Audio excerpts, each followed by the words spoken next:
Hey guys, welcome back to the channel. This is a story about what if Naruto was a guildmaster in fairy tale. Before I start, please support for more amazing content and do consider subscribing to my channel and share this video with your friends. This is written by Rookie14 and link in description and support writer. Let's start the video. I can't afford to miss. Naruto was in his nine-tails cloak and rushing at the fake Madara. He moved as swiftly as the wind that surrounded his wind-release Rasengan. However, no matter how great his speed, his attacks were bound to miss the man named Toby. Toby's technique made him almost impossible to touch, but now Kakashi had found a way. This had to work. Kakashi looked up at Naruto, and his left eye morphed into the three-curved pinwheel, Kamui. The moment that Kakashi ignited his technique, Naruto's Rasengan dispersed into the depths of the nights and Toby collided, but no collision occurred. Naruto simply phased through Toby. Then out of the blue Toby's shoulders exploded in a small dome of chakra. Naruto smirked and turned around. Naruto shouted at Madara, "Try dodging me now." Naruto's chakra arm exploded and pierced Toby right through his heart. Toby's mask hid any emotions that may have been displaced on his face, but his body language revealed more than any face could. Toby then shouted with all his might, "Naruto." With his mighty yell, Toby grabbed onto Naruto's arm and tried to use his Kamui to pull him into his dimension. Naruto attempted to pull his arm out of Toby's chest, but Toby latched on with an iron grip. Naruto could feel himself being pulled in, but at the last second he managed to tie himself down to the ground. For a moment Naruto was able to resist the power of Toby's Kamui and avoid being dragged into his dimension. However, he knew he couldn't withstand it for much longer. Naruto. Quickly pump chakra into his system and disrupt his jutsu. Advised Kurama as he was quick to realize the error of Naruto's attack and the fatal consequences it may bring. Naruto's eyes widened at crazy idea and he shouted mentally at Kurama, "Are you crazy? We would just be giving him chakra." That may be true, but it could potentially disrupt his jutsu with the excess chakra. If you are pulled into his dimension, game over. Not only would we be in his playground, but we would be stuck there forever. Imagine, how exactly would you get out? That Kakashi brat may have found a connection between his eyes and this fake Madara. But I get it. Just stop rambling, you're giving me a headache. Das do it. Naruto sighed and ignored him. He quickly went to do the task that the Nine Tails had told them. Naruto started out slow, releasing a small amount of chakra through where he had pierced Toby in the chest. However, after a second Naruto felt a giant pull on his chakra. Naruto felt his chakra gush out of his body like a fast-moving river. Naruto cringed when a bright light began to erupt from Toby's Kamui. The darkness that surrounded the Dark Knight was dispelled by the light emitted from Toby. Kakashi's eye widened at the scene playing out in front of him and he shouted his student's name, Naruto. Naruto felt a heavy pressure in his chest and he could feel himself getting sucked into Kamui. His eyes were threatening to close and he felt a heavy sleep fall over him. What's going on? Naruto managed to open his eyes for one last second and the last thing he saw was himself being pulled into Kamui. Line Earthland. Naruto could feel himself slowly waking up. His eyes fluttered open only for them to close again. Naruto closed his eyes as he tried to reason with the pain all over his body. His bones felt bruised and heavy and his skin felt like someone had lit his whole body ablaze. Naruto opened both his eyes and was quick to see the night sky. Naruto stared at the sky and then something dawned on him. His left eye. Naruto quickly covered his right eye and was shocked to not see out of his left eye. What the hell had happened? Naruto lifted his head off the ground and took a look at the location he now resided in. His eyes shook as he stared at the destruction that he gazed at. He was located in the middle of a crater about the size of several houses stacked on top of each other. Naruto was so deep inside of the crater he couldn't look out of it. All he could see were burnt up trees gazing down at Naruto from the top of the crater. Naruto took a deep breath and let himself calm down. Where was he? What happened to Kakashi? Where was Toby? The sudden thought shot panic through Naruto's body and he frantically looked around the crater for any sign of his foe. His body couldn't keep up with the sudden movements that Naruto demanded and Naruto collapsed onto his stomach. Then to his horror he stared at what looked like a mummified body. However, Naruto knew exactly who it was once he saw the broken mask next to it. Toby. Toby's body had completely been rid of its clothes and its body had been shrunk down to its bone. Naruto felt a wave of disgust run through him as he stared at the corpse in front of him. Naruto then looked at the face of Toby and was surprised that it wasn't in bad condition as the rest of the body. One half of his face was oddly distorted and looked very odd. Then to the utter surprise of Naruto his eyes looked completely unharmed. Naruto stared at the Rinnegan and Sharingan. For a moment he felt himself lose track of time. What the hell is going on? Muttered Naruto, his voice being lost into the depths of the Dark Night. However, his question would not go unanswered. It seems our plan has backfired. heaved Kurama from the depths of Naruto's mind. Kurama's voice shook Naruto a bit. The presence of the Biju suddenly reminded Naruto of the position he was in. He slowly tried to stand his body up and asked Kurama what happened. Your chakra and my chakra infused was too powerful. We opened a portal that wasn't supposed to open. The only reason you're alive is because I covered you in pure chakra. It seems that was only enough to save your life. Naruto finally managed to get onto his feet. He tried to scan the area, but his limited vision was not being very helpful. Was this how Kakashi felt like when he lost his eye? He brushed off the sudden thought and tried to concentrate. I've never heard Kurama this weakened before, even when I stole his chakra. What did he mean by open a portal that wasn't supposed to open? Observed Naruto in his head. Naruto looked back down at Tobi and once again stared at his Rinnegan. This Rinnegan, it was Nagato's. He could feel the same presence from the time he fought pain. How the hell had Tobi managed to get this? Konan was the one to have taken Nagato's body. Did Konan betray him? No, she must have been killed. Naruto tightened his fist as he remembered the blue-haired beauty. Damn, why could he never do anything right? Naruto kept staring at the Rinnegan and suddenly he came to a conclusion. He would destroy the Rinnegan and finally set Nagato's soul free. Naruto reached into the back of his pouch and pulled out a kunai. Naruto, you need to take his Sharingan. It's the only thing that could possibly take us back home. Naruto's eye widened. What are you talking about? Why do I need to his Sharingan to go back home? Damn it. Just listen, we have been transported to a completely different world. We are no longer in the world that contains the elemental nations. It's like we traveled through dimensions. Naruto's eyes shook in complete terror and he fell down to his knees. What? 5 years? Naruto's eye bulged out and starting shouting, 5 years? What are you talking about, Kurama? You're not making any sense. I wasted a massive amount of chakra just to keep you alive, brat. More chakra than even my current self has. I need 5 years to recover and after 5 years I may have enough chakra to transport us back to Konoha. Naruto bent down to the ground and placed his hands on his head. He tightened the grip on his head and for a moment felt like crying. It was like he was placed in some nightmare. Taking a moment to calm himself, he called out to Kurama, how exactly would we go back? Isn't it obvious? We take that Uchiha Sharingan and implant it into you. Then we use the Mangekyou to transport us back. Naruto groaned and looked at fake Madara's body. Fine, we'll take the Sharingan, but we're destroying the Rinnegan. If someone in this world got their hands on that, we would just be bringing chaos and death. Naruto's answer seemed to satisfy Kurama and all he answered was a few simple words. Let me take over. Without another word, Kurama took over Naruto's body. Kurama, now having taken over Naruto's body, gave a small stretch and admitted to himself that the body of a human was much more comfortable and easy to move in. Taking a deep sigh, he looked down at the Uchiha and almost let out a vicious growl. He stared at the Sharingan. To think I would be using this. Without giving it a second thought, he viciously ripped out the eye from Tobi's eye socket. He then did the same to Naruto's left eye, but he threw Naruto's blind eyeball to the side. He then inserted the eye into Naruto's eye socket and let a large amount of chakra consume the eye. Kurama watched with his other eye as a green fog of chakra begun to arise from Naruto's eye. After a few seconds, Kurama opened Naruto's left eye and the Sharingan was activated for the whole world to see. Kurama smirked as he released his control over Naruto's body. Ah! Screamed Naruto as he fell to a knee. Both his hands covered his left eye as all the pain from the procedure was released. It finally stopped covering his eyes and let his hands rest on the ground. His fingers dug into the dirt and his jaw tightened. Now what? Inside Naruto's mindscape, Kurama gave a look of amusement from Naruto's slowly begun to closed eyes and gave Naruto his last message. I need sleep. If I sleep, I might speed up the process. 3 years, I'm leaving you in a nightmare, Naruto.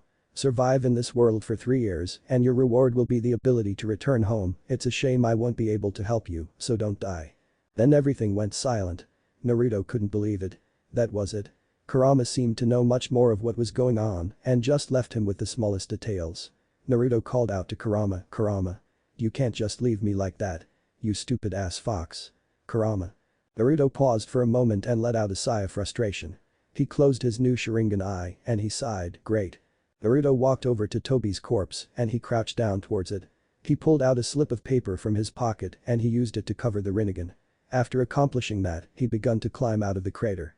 With a little chakra Naruto had left, he opted to climb it without chakra. After a while, Naruto finally made it to the top. He turned around to face Tobi's corpse. He stared at the man's dead body and quickly formed a hand seal.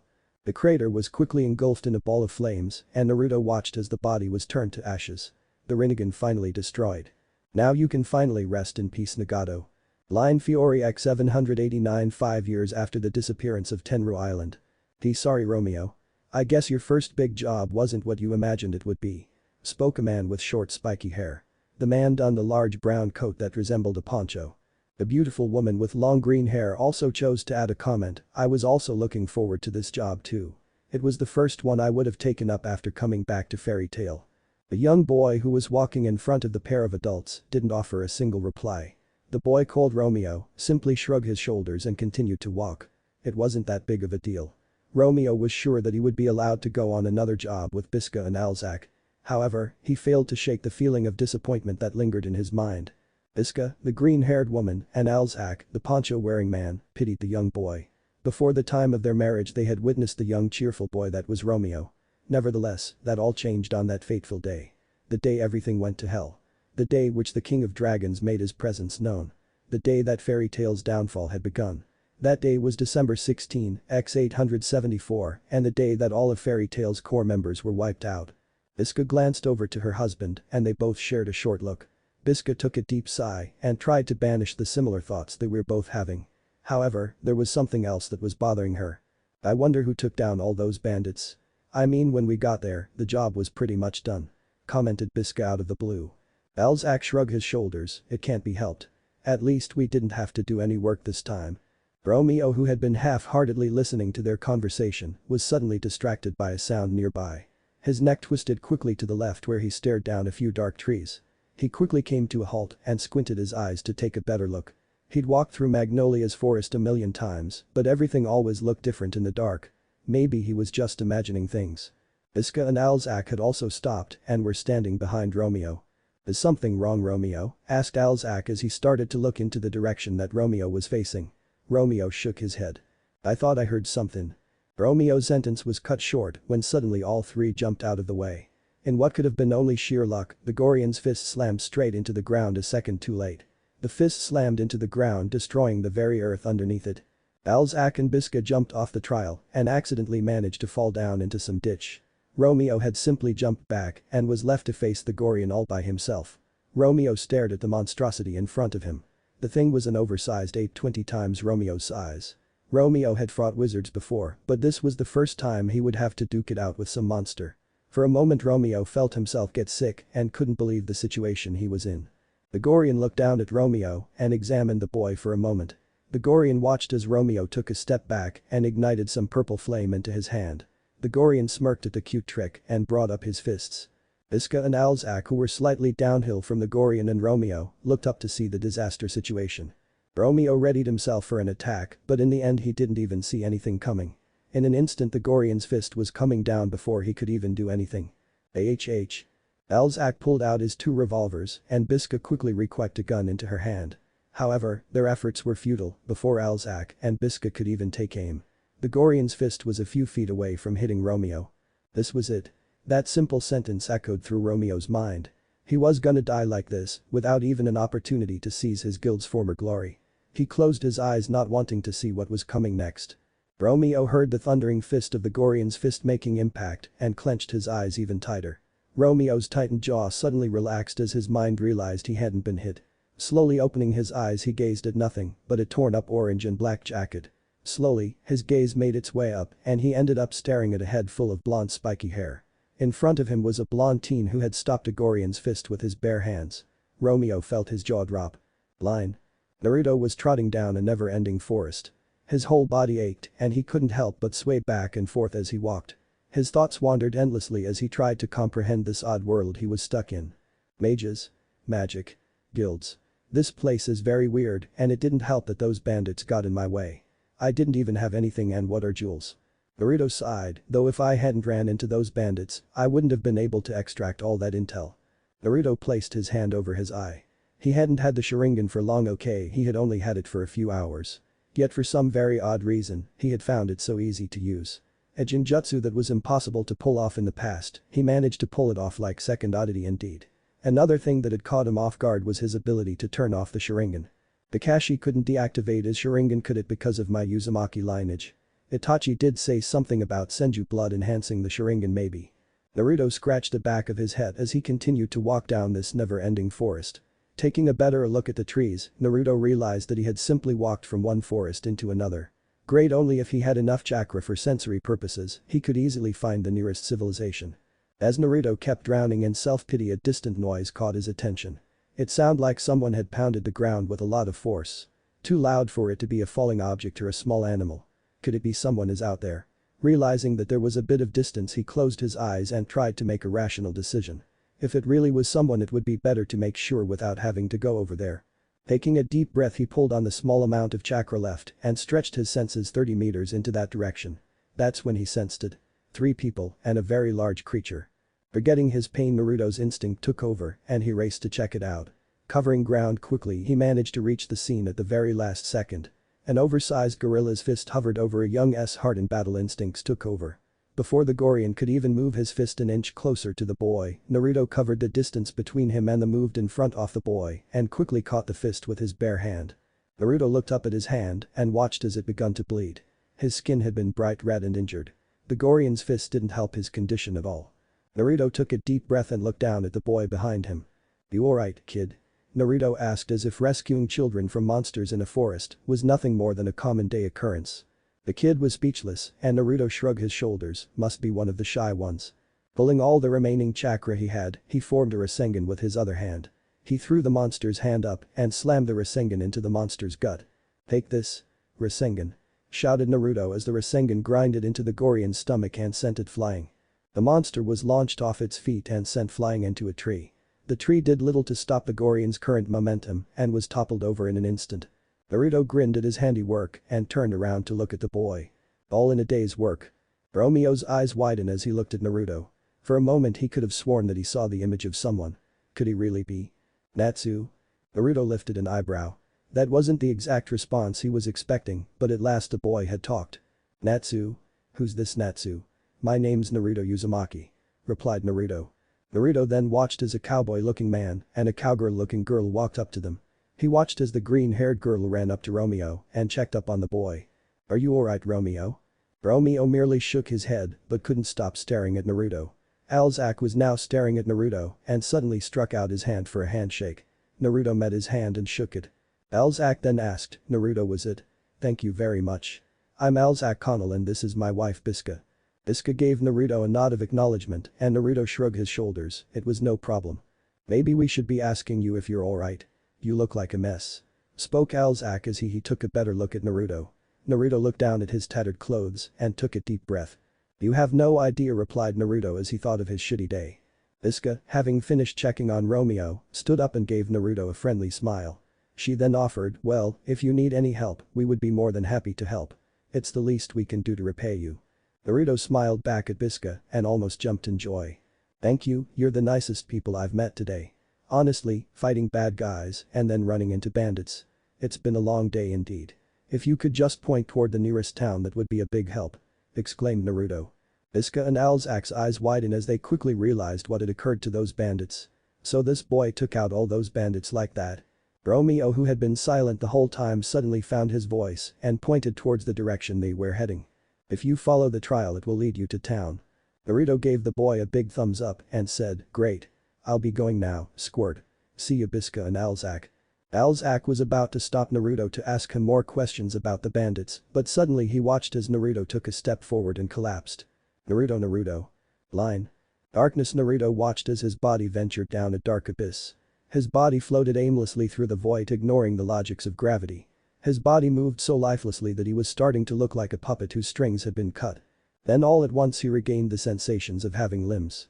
He started out by moving his fingers, then his toes. Slowly he could feel himself regaining control over his own body. The only thing left for him to do was to leave this dark abyss. He tried to look for a light, but all he could see was darkness. Then for a moment he realized what was going on. His eyes were closed. Naruto opened his eyes at last. His eyes gazed at a wooden ceiling.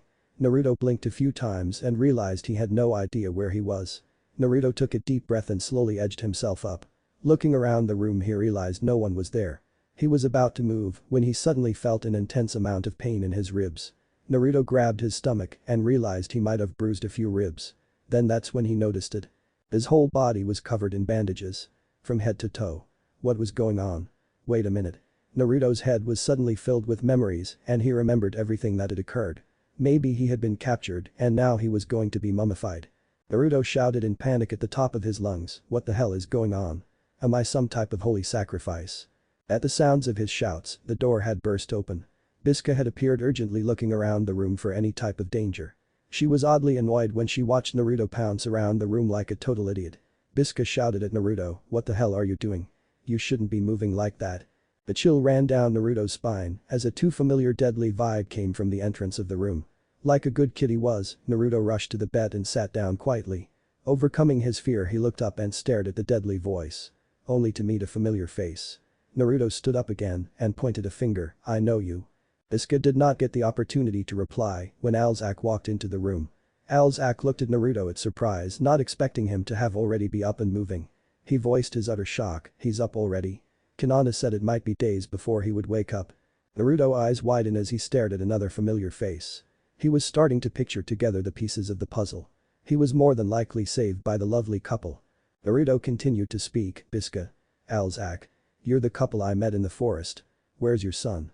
Biska and Alzak blushed at the sudden implication of having Romeo as their son. Sure, they were married and had a daughter, but they still got embarrassed when people mentioned. Biska managed to recover and responded, "Romeo isn't our son, but he is alright. Thanks to you." Naruto scratched the back of his head feeling a bit embarrassed. He's never gotten used to getting compliments. "No problem." Alzak had composed himself at this point and decided to answer the questions Naruto probably had. "At the current moment you are at our guild, Fairy Tail. We have arranged for you to stay a few days until you recover." Naruto unconsciously moved his hand to his left eye and covered it for a moment. As he tried to process the information he gathered from the bandits, a guild, a place where Shin mages come together and form a sort of business. They take jobs, much like a hidden village. Naruto paused for a moment and couldn't help but place the Sharingan at a higher regard. It was such a powerful tool and he was lucky to have the natural instincts to use it. It was totally unfair that geniuses like Itachi and Sasuke could have such a powerful tool. Well, he shouldn't complain. He did have the Kyuubi. Alzak blinked as he suddenly realized that Naruto's eyes were different colors. He then asked, "By the way, why is your right eye blue, but your left black?" "It's a transplanted eye." The Naruto paused for a moment. He needed to choose his next words carefully. Naruto did not want to send the wrong message to these nice people.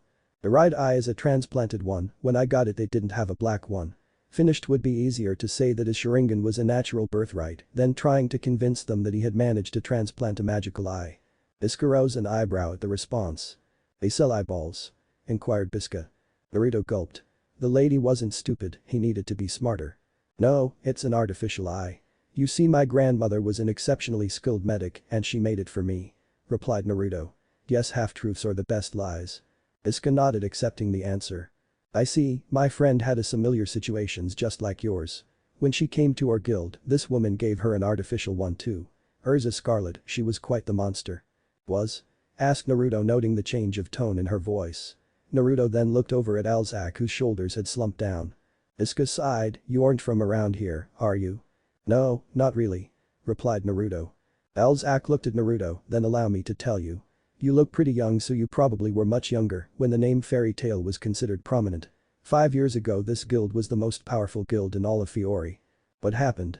Alzak looked out the window and at the same time chose to answer for Biska. "Well, each year we do something called an S-rank trial, a trial that determines whether or not a mage is worthy of receiving the title of S-rank." "S-rank trials? Are you serious? That sounds like a lot of fun," beamed Naruto. "It sounded like in this world you didn't have to have your name in some bingo book to be considered S-rank." Alzak nodded in agreement and described his personal desires. "I personally wasn't able to participate in one, but S-rank was something that all wizards aspired to be. Anyways, the S-rank trials occur on a private property of ours, known as Tenro Island. It just happened to be that our top mages were all on that island, even our former guild master, Makarov Dreher. Then the terror occurred. The island was completely wiped out by a dragon known as Acnologia. In a single roar it completely wiped out the island, and ever since we haven't been able to find a single trace of whether they survived or not," concluded Alzak. "Ever since the large loss, we haven't been able to recover. To lose all of our top wizards, it hit us hard. There was a significant drop in mission requests, and because of that many wizards left to seek work somewhere else. We quickly went from the best to the worst guild in Fiori. In fact, we're still paying some huge debts," added Biska. Elzak growled, it ain't our fault, those idiotic Twilight Ogre. They keep taking advantage of us by imposing the ridiculous amount of interest. Naruto looked down at his bandages. This all reminded him too much of Gato. The main who had selfishly taken over the ports of the Land of Waves. I wish I could help you, but I don't have any money. Murmured Naruto.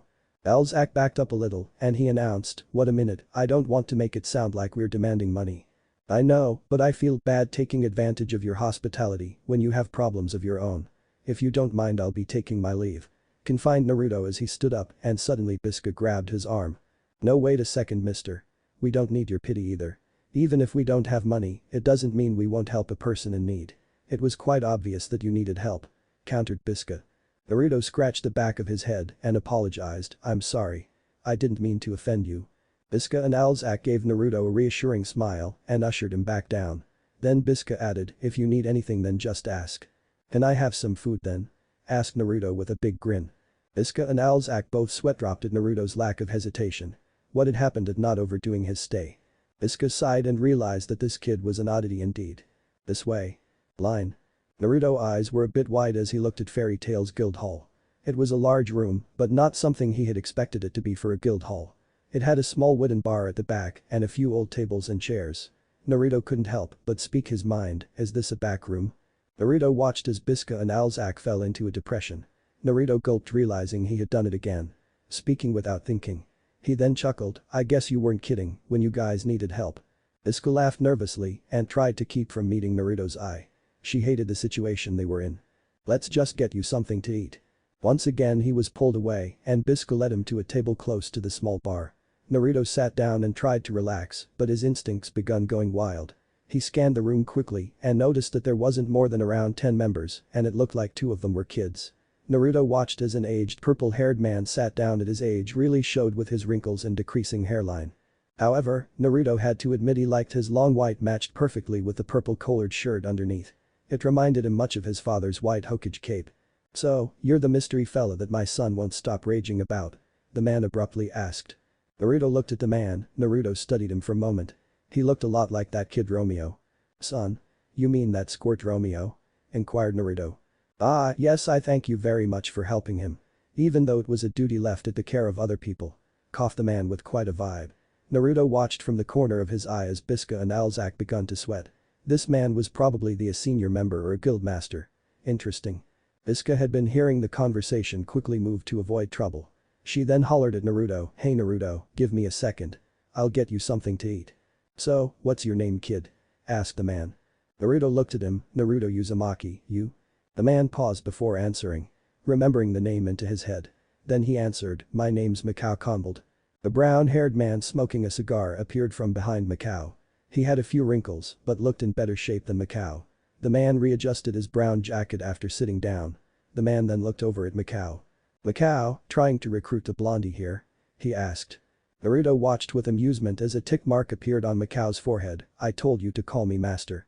Naruto smirked, his guess had been right on the money. The man simply ignored Mikao and looked straight at Naruto. The man gave Naruto a strong look, but Naruto was not fazed. The man lessened his glare and offered Naruto his hand. Naruto reached out and met his. The name's Wakaba mine. Naruto Uzumaki. Fish cake? Asked Wakaba and Naruto simply shrugged his shoulders, whatever you want, I don't really care. Wakao gave a slight cough and interrupted their conversation. Naruto looked over and looked at the guild master. So, kid I heard you were pretty strong. Took down a Gurian with a single blow while you were all beaten up. If you don't mind asking, how did you get hurt? Naruto could see the questioned nature of the man and decided to play it safe. Kakashi had taught him that half-truths were the best lies.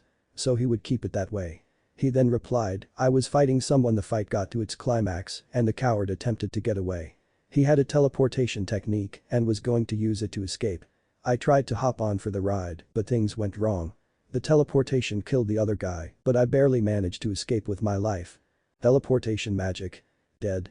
Asked Elzak who had been silently standing behind Naruto. He then asked alarmed, did you kill him? Naruto looked over at the 2 other men. Their reaction explained it all. In this country killing must be taboo. Even for these wizards. Whoa, take it easy. I didn't necessarily kill him. Reassured Naruto. Allow me to explain teleportation magic. In order to teleport one usually needs a set location. The best way to teleport is to leave a mark or something to guide you. That's probably the safest way to use teleportation magic, but this guy took it to a different level. He didn't use markers, and that was his mistake. Without any markers he could easily end up anywhere. Since I tried to hop onto the ride, he must have messed up his technique. Now imagine if you were to teleport to the very center of something solid. Let's say a mountain. Do you think he would survive? Explained Naruto. Naruto watched as the explanation eased the tension and regained him the trust he had earlier. Perfect. Oh, I guess that makes sense. Replied Alzak, who back off a little. Sounds like a very powerful opponent, must mean you're a very powerful mage too. Asked Mikao.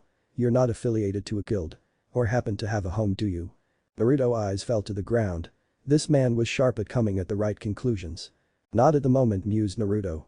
Then why don't you join our guild? I'm sure you'll fit right in. Chimed Mikoa. Wakaba looked away and took a puff of his cigar. Too soon, idiot. Naruto didn't reply and looked around the guild. Of course it wouldn't be too difficult to get along. There was like 10 members. However, it was starting to look like a blessing in disguise. This guild might be the perfect place to hide it out for the next 5 years. Naruto's thoughts were suddenly interrupted when Bisca came back with a few chicken legs. She placed them down in front of Naruto and smiled. Let him eat first. Joining a guild is a big decision, master. She interjected.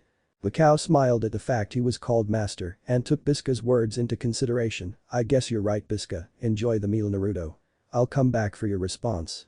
Naruto then watched as Mikao and Wakaba walked up and moved to the bar. Bisca waited for them to leave before giving a nervous laugh. I'm sorry, but once they heard you were pretty strong, you get the idea. Bisca muttered. Alzak also gave him a nervous smile. I hope it didn't come off too strong. Naruto was about to tell them not to worry when he felt someone tug at his shoulder. Before he knew it, some small child had climbed onto his shoulder. The kid's hands covered his face and he could only hear the voice of a young girl. Mommy. Look, he has whiskers. Chirped the young girl. Naruto tore the assailant off him and held the girl an arm length away. He blinked when he suddenly realized he was staring at a younger version of Bisca minus the hair. He had an idea who she was, but he asked anyways, who's this? Bisca didn't answer Naruto and instead grabbed the girl and placed her on the ground. She then scolded at the girl, Asuka. It's not nice to jump on people. Asuka looked down at the ground looking guilty. The hat she was wearing threatened to fall off as her head was tipped down. I'm sorry, I've never seen a boy with whiskers. Muttered Asuka. Naruto placed his hand on his cheek. Rubbing his fingers over his so-called whiskers. Oh, they're just birthmarks. Informed Naruto. Naruto then looked up at Bisca and noted, don't worry about it. I don't mind at all. Bisca was about to interject, but Asuka took it as a sign to do what she wanted.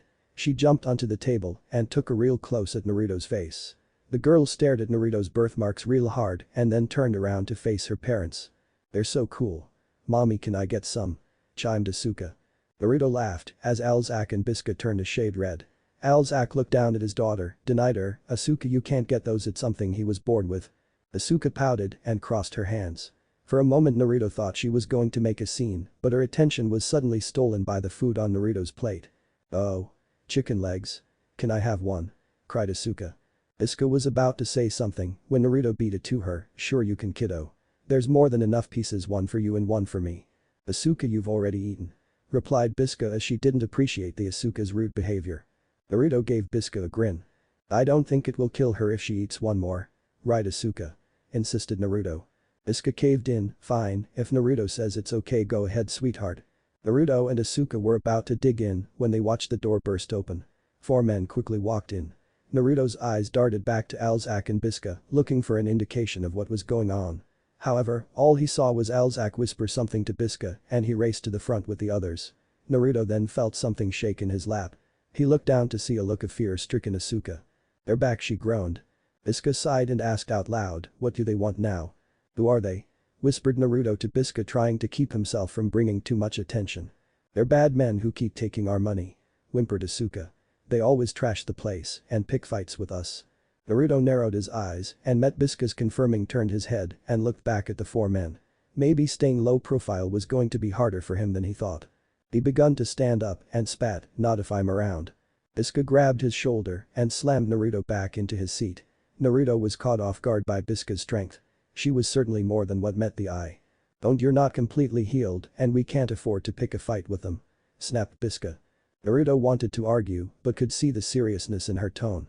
Not wanting to ruin the relationship with his new friends, he agreed to stay put. Fine. Naruto sat back with Asuka and watched the events unfold. Just as always, it's only noon and you already look so serious, replied what looked like the leader. That's why you're a puny little guild. Tebow growled Wakaba as he along with the other members confronted the men. Mikao glared at the men and tried to hold back his anger. Mikao grit his teeth before responding, I thought I told you not to come anymore. Hey, is it really okay for you to be talking to me like that?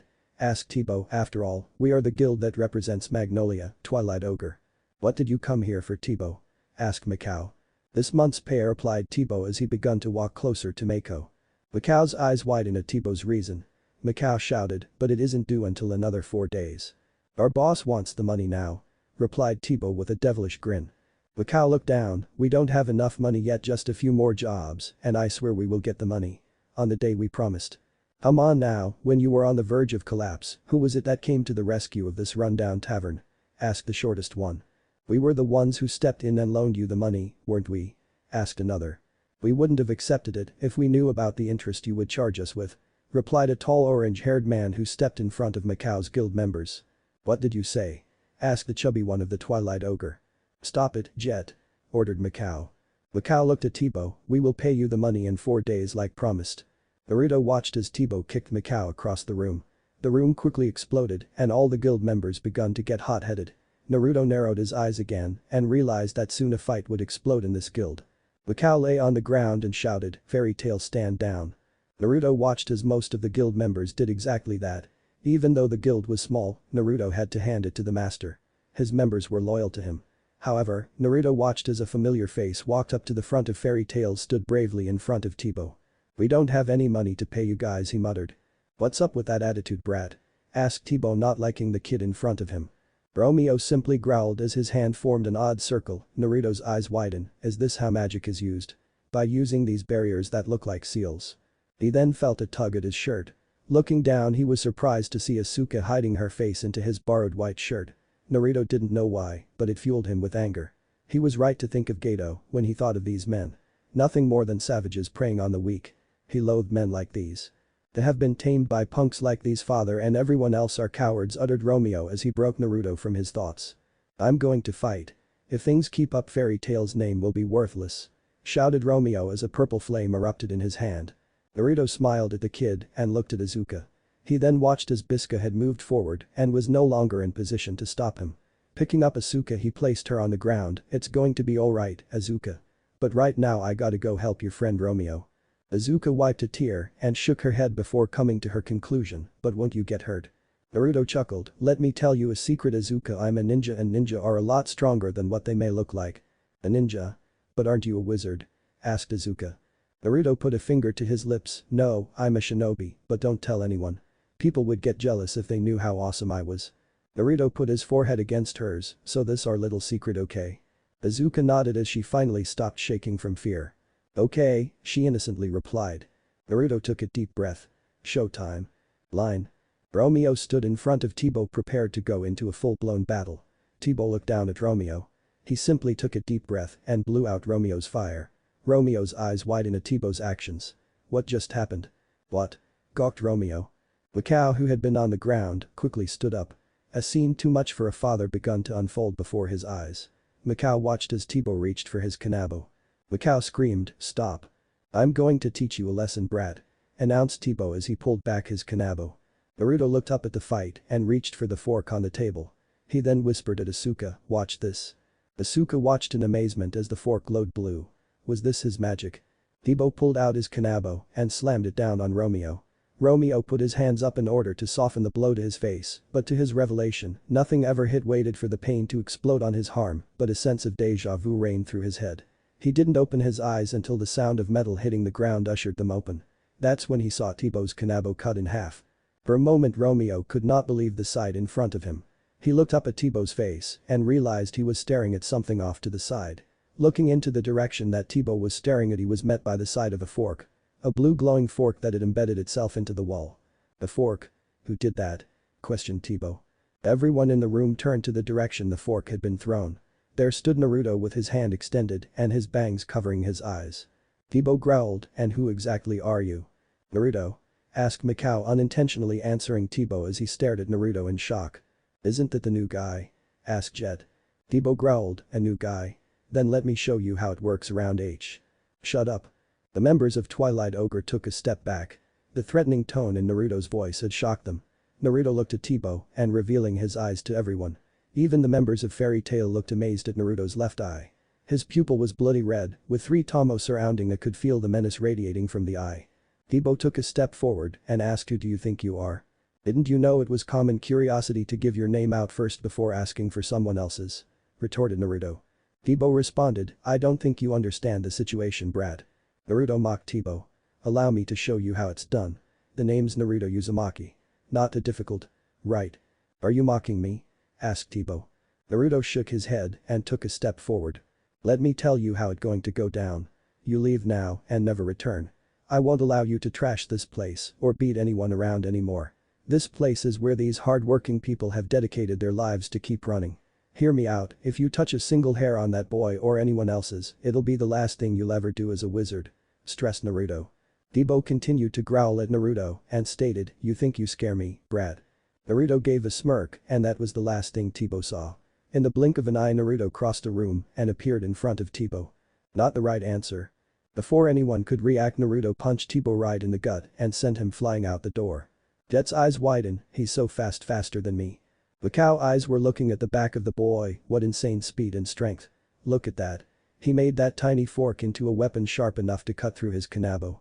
Could this boy be the answer to our prayers? Line chapter 1 finished. Flashback no jutsu. Line. Are you mocking me? Asked Tebow. Naruto shook his head, let me tell you how it's going to go down. You leave now and never return. I won't allow you to trash this place or beat anyone around anymore. This place is where these hard-working people have dedicated their lives to keep running. Hear me out, if you touch a single hair on that boy or anyone else's, it'll be the last thing you'll ever do as a wizard.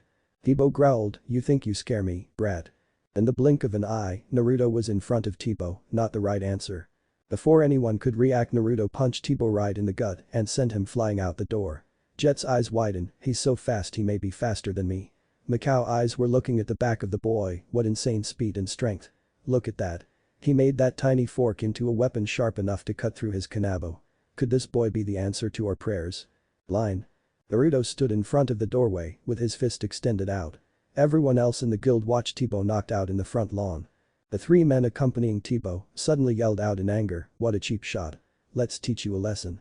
The shortest of the group pulled out a katana and swung for Naruto's head. The guild of Fairy Tail suddenly gasped, Alzak shouted, Naruto watch out. Naruto turned around and with his Sharingan he watched the whole thing play out. Not wasting any of his movement, he ducked under the swing. He quickly stepped forward and punched the short man right in the gut. Before Naruto's enemy could even register the pain, Naruto grabbed his wrist. Twisting it he forced the blade out of the man's hand. He kicked the short man out of the room and caught his blade before it hit the ground. Turning around he noticed that the other 2 weren't far. The tallest of the group launched himself at Naruto with another katana and the chubby man with a club. Naruto brought his katana up and engaged the other swordsman. In seconds Naruto gained the upper hand. Forcing the man back, Naruto was about to go for a finishing blow. Then Asuka's voice pierced the silent battle, behind you. Naruto peeked behind his shoulder and watched the man with the club swing at his legs. Turning back around he watches the swordsman swing for his head. At the last moment before both blades could collide with Naruto, Naruto ducked his head down. Then at the same time jumped off his feet. Naruto simply jumped in between both swords. He then landed on his feet and jumped back up. Replicating one of Niji's moves, he kicked both of his assailants at the same time. His feet connecting with both heads and they were knocked out. The whole guild hall was silent. Naruto walked over and picked up the 2 Twilight Ogre members that were still in their guild hall. Picking them up, he quickly threw them out of the door, tell your guildmaster that there's a new member in Fairy Tail, Naruto Uzumaki. The rest of the guild couldn't help but explode in joy. The cow silently thanked the blonde, even though you only know a handful of members, you still go to such lengths to help us. Not only that, but you've got everyone here cheering. When's the last time I've heard that? Tell him I give him a warning. As long as I'm here, you are to never pick on Fairy Tail again. Yelled Naruto. Not allowing the men to respond, Naruto slammed the doors close. Turning around he placed his back against the door. He gave Fairy Tail a weak smile and then fell to one knee. Let's help him. Yelled the woman with glasses. Lucky's right, come on. Shouted Jet. Naruto watched as a few of the men came over and lifted Naruto up. They quickly dragged him across the room and placed him in a chair. For a moment there was silence, but it only lasted a moment. "Who are you?" "I'm Max," shouted a rather tall handsome man. The girl with glasses smiled, "I'm Lucky." "I'm Ritas," spoke the man with the black hat. The man wearing the weird outfit said, "I'm Vegeta." "I'm Nab," spoke a rather chubby Indian man. The man with dark hair, "I'm Warren." The very big man, "I'm Droy." "I'm Jet," the orange-haired man said. The very beautiful blue-haired woman who was working the bar, "I'm Kanana." Then all at once, "Who are you?" Naruto blinked, but before he could respond, something jumped on the back of his head, Naruto Uzumaki. Naruto sighed and grabbed Asuka, "Can you stop jumping on my head? And yes, my name is Naruto Uzumaki." Suddenly Bisca made her way through the crowd, "I thought I told you to stay put. Look at you, you're not even recovered. Heck, you shouldn't even be out of bed. Why did you have to go pick a fight?" Naruto gulped as he recognized the danger emanating from the teal-haired women, oops. Before Bisca could say anything else, Romeo shouted, "It's not his fault. It's mine." "No. It was mine. I was the one acting hostile towards them. I probably influenced Romeo as well," spoke out Jet. Naruto watched as everyone begun to take blame, then he did the unthinkable. He laughed, and he laughed hard. Everyone gave him a crazed look and Asuka tilted her head, "We broke him. He's gone crazy." Naruto looked down at the little girl and smiled, "No, it's not that, it's just through everything you guys just went through. You guys still have each other's backs." Roy stood up, "Of course we are Fairy Tail." Boran nodded, "The power of friendship, that was the lesson taught to us by our late master, Makarov." Naruto watched as the rest of the guild went into a depressed state, so he quickly changed the subject, "He must have been an amazing person, so what do we do now? I doubt they're going to stay put." In an instant his head connected to the table.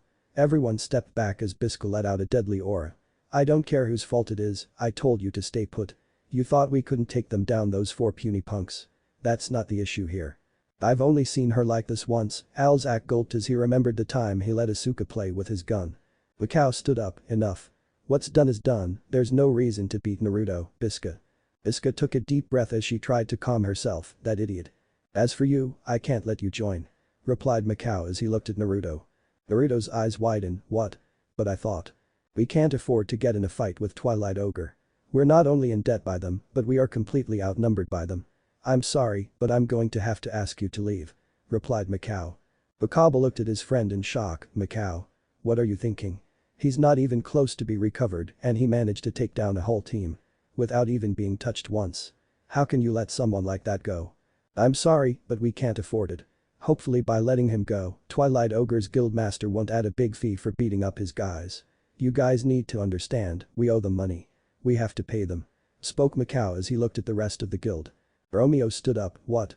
But how can you let him go? He saved my life twice. I think he should stay." "Shut up, Romeo, you're on thin ice as it stands. Don't you think of the consequences? Tell me, what would I tell your mother if you were killed? Have you ever thought of that before throwing yourself into a reckless situation?" shouted Mikao. Romeo shut his eyes. Mikao sighed, "I understand the. That's enough, there's no need for you to explain yourself. I completely understand. It's best if I just leave," replied Naruto as he stood up from his chair. "Could you guys hand me the clothes and tools I was wearing when you found me?" Elzak looked at Naruto, "Naruto, I'm sure we can work this out. There's no need for you to leave." Suddenly the purple-haired waitress walked up to Naruto with his torn orange outfit. "I don't think it'll do you any good." Naruto took the outfit and everyone watched with interest. Lucky looked at Naruto, "At least wait until we can get you some new clothes." Naruto didn't respond and he bit his thumb. Everyone watched as he drew some blood. Then with his free hand turned over the jacket. He then swiped the blood on the Uzumaki crest and a sealing array appeared. "Runes?" thought Wakaba as he looked at the sealing array that appeared. Then Naruto weaved 3 hand seals, summoning jutsu. The poof of cloud appeared. The cloud quickly dispersed and revealed the identical pair of clothes, a kunai holster, a ninja pouch, and a white-headed cloak appeared. Everyone gasped. Asuka started clapping, "You can do magic tricks." Naruto's sweat dropped, "What? This is just a simple storage seal. I have one on my clothes in case the clothes I am wearing get torn up," replied Naruto as he quickly put them on. Lucky and Kanana blushed as they got a glimpse at Naruto's body. Naruto didn't catch the blushes and put on his cloak. "I guess this is a goodbye." Max stood up, "We can't be serious. How can we just turn him down? He's obviously a strong fighter and he even has experience with runes." Naruto thought for a moment, runes? That must this world's version of seals. Riita stepped forward, "I agree, Mikao, maybe this is the person we've been looking for. Not to mention he's just a boy. Tell me, kid, how old are you?" asked Warren. Naruto blinked and thought for a moment. 16. 16? Asked Wakaba. I thought you were just young looking, no kidding. How can you kick out a kid? Macau. Master would never let a kid out in the street, no matter what. Macau's eyes widened as he looked down at Naruto. He's right, Master would never have allowed a child to just walk out. Macau sighed, you're right, Wakaba. Naruto, you can join the guild. There's no reason for you to leave. This is your new home, Fairy Tail. Naruto smiled and then he blinked, wait a minute. You only let me in because I'm a kid. I'm a full-fledged adult Adebayo. Adebayo? Asked Vegeta. Jet caught on, you even have catchphrase. Haha. Suddenly the whole room exploded in laughter as they caught on the irony of the situation. Suddenly Bisca pinched Naruto's cheeks, oh, look at that, aren't you cute little boy. Hey Alzak, let's adopt him. Naruto and Alzak both fell back, what? I'm just pulling your leg, Naruto. Replied Bisca. Loki suddenly stepped forward, well, we already know that you're really good in martial arts and good with blades. As well you can use that weird magic that makes objects into blades. You seem to be pretty good at runes too. So tell us, what other types of magic can you use? Naruto's eyes widened and then he thought, let's see, according to that bandit, there are tons of magics. So it wouldn't be a surprise if I could use magic that they've never heard of. Perfect. Loki? Well, to answer that question I use a lot of types of magic. My favorite one is the shadow clone magic, replied Naruto. Nab looked at Naruto, shadow clones. Naruto nodded, yes, with the shadow clone J technique, I can make solid clones. Watch. Naruto formed his signature seal and suddenly a shadow clone appeared. The shadow clone waved, hello there. It can talk. The clone dispersed and Naruto continued talking, another type of magic I can use is wind magic. What I did earlier with the fork was simply wind magic. Macau stared at Naruto, wind magic. Naruto nodded, I simply focus my wind magic into an object and I can make them as sharp as I want. If I had more chakra then I could have made it even sharper. Chakra? Asked Max. Naruto blinked, that's what I call my magic, since it's a little bit different from ordinary magic. Macau narrowed his eyes, I've never heard of chakra, how is it different from regular magic? It's cause my sensei invented it. It's different from regular chakra because it's connected to my life force, in other words my soul. Replied Naruto as he scratched his head, as well unlike you guys, if I run out of magic I'd die since it's connected to my life force. Hinata's eyes widened, that explains your injuries. Naruto lifted an eyebrow, it does. Hinata nodded, when you first got here, you didn't seem to have any major physical injuries. Though I could tell that your body wasn't in top condition, almost like you were in coma. I'm assuming that you were low on chakra and that's why you were so weak. Huh? Thought Naruto as he stared at the girl, then Jet's voice brought him back to reality, so what else can this chakra do? Naruto looked at Jet, oh yeah. I can also use chakra manipulation magic, in fact almost all my techniques are based off chakra manipulation. Like my wind and clone technique. I simply manipulate my chakra to make those techniques. Not only that, but I can use chakra to enhance my strength and speed. Though what I really use it for is this. Naruto extended his hand and everyone watched as a ball of blue chakra formed in his hand. Romeo recognized the technique, that's the magic you used to take down the Gorian. Alzak and Bisca nodded, it's amazing that such a small ball of energy can cause that much damage. Naruto smirked, actually if I increase the size, I can increase the power tenfold. Loki was awed, what else can you do? I can do a lot of things with chakra, but the rest of my techniques or all tricks are too powerful to show here. Replied Naruto. Wakaba looked at Naruto, what about your eye magic? Naruto blinked as he placed his hand over his left eye, this is the Sharingan. It's an eye I was born with. It actually has special powers, for one it allows me to predict my opponent's movements. As well it allows me to see the magic in another person's body. Finally this eye also allows me to cast illusions, by mere eye contact. That's pretty powerful, added Romeo. Naruto nodded, but like every powerful technique it comes with problems, this eye takes a lot of magic. So when I'm battling I've always got to keep that in mind or else I'll waste all my chakra. Alright, that's enough questions. Allow me to make him an official member, then we will allow him to rest. I'm pretty sure he deserves it. Spoke Mako. Murmurs of agreement rang through the room and the group dispersed. Macau started to walk to a back room, follow me Naruto. Naruto nodded and he followed Macau to his office. Line. Macau and Naruto walked into Macau's office in complete silence. Naruto watched as Macau walked across the room and pulled out a dust stamp, I'm sorry for earlier, it's been hard with Twilight Ogre and I was just blinded by our debt. Naruto shook his head, your actions were quite reasonable, it only makes sense that you want to protect your guild from more harm. Macau nodded, our guild, so where do you want your guild, Mark? I need to tell you the truth before, replied Naruto as he looked at the ground. I haven't been honest with you. What are you talking about? Asked Mikao as he gave Naruto a deadly glance. My name is Naruto Uzumaki and I'm not from this world.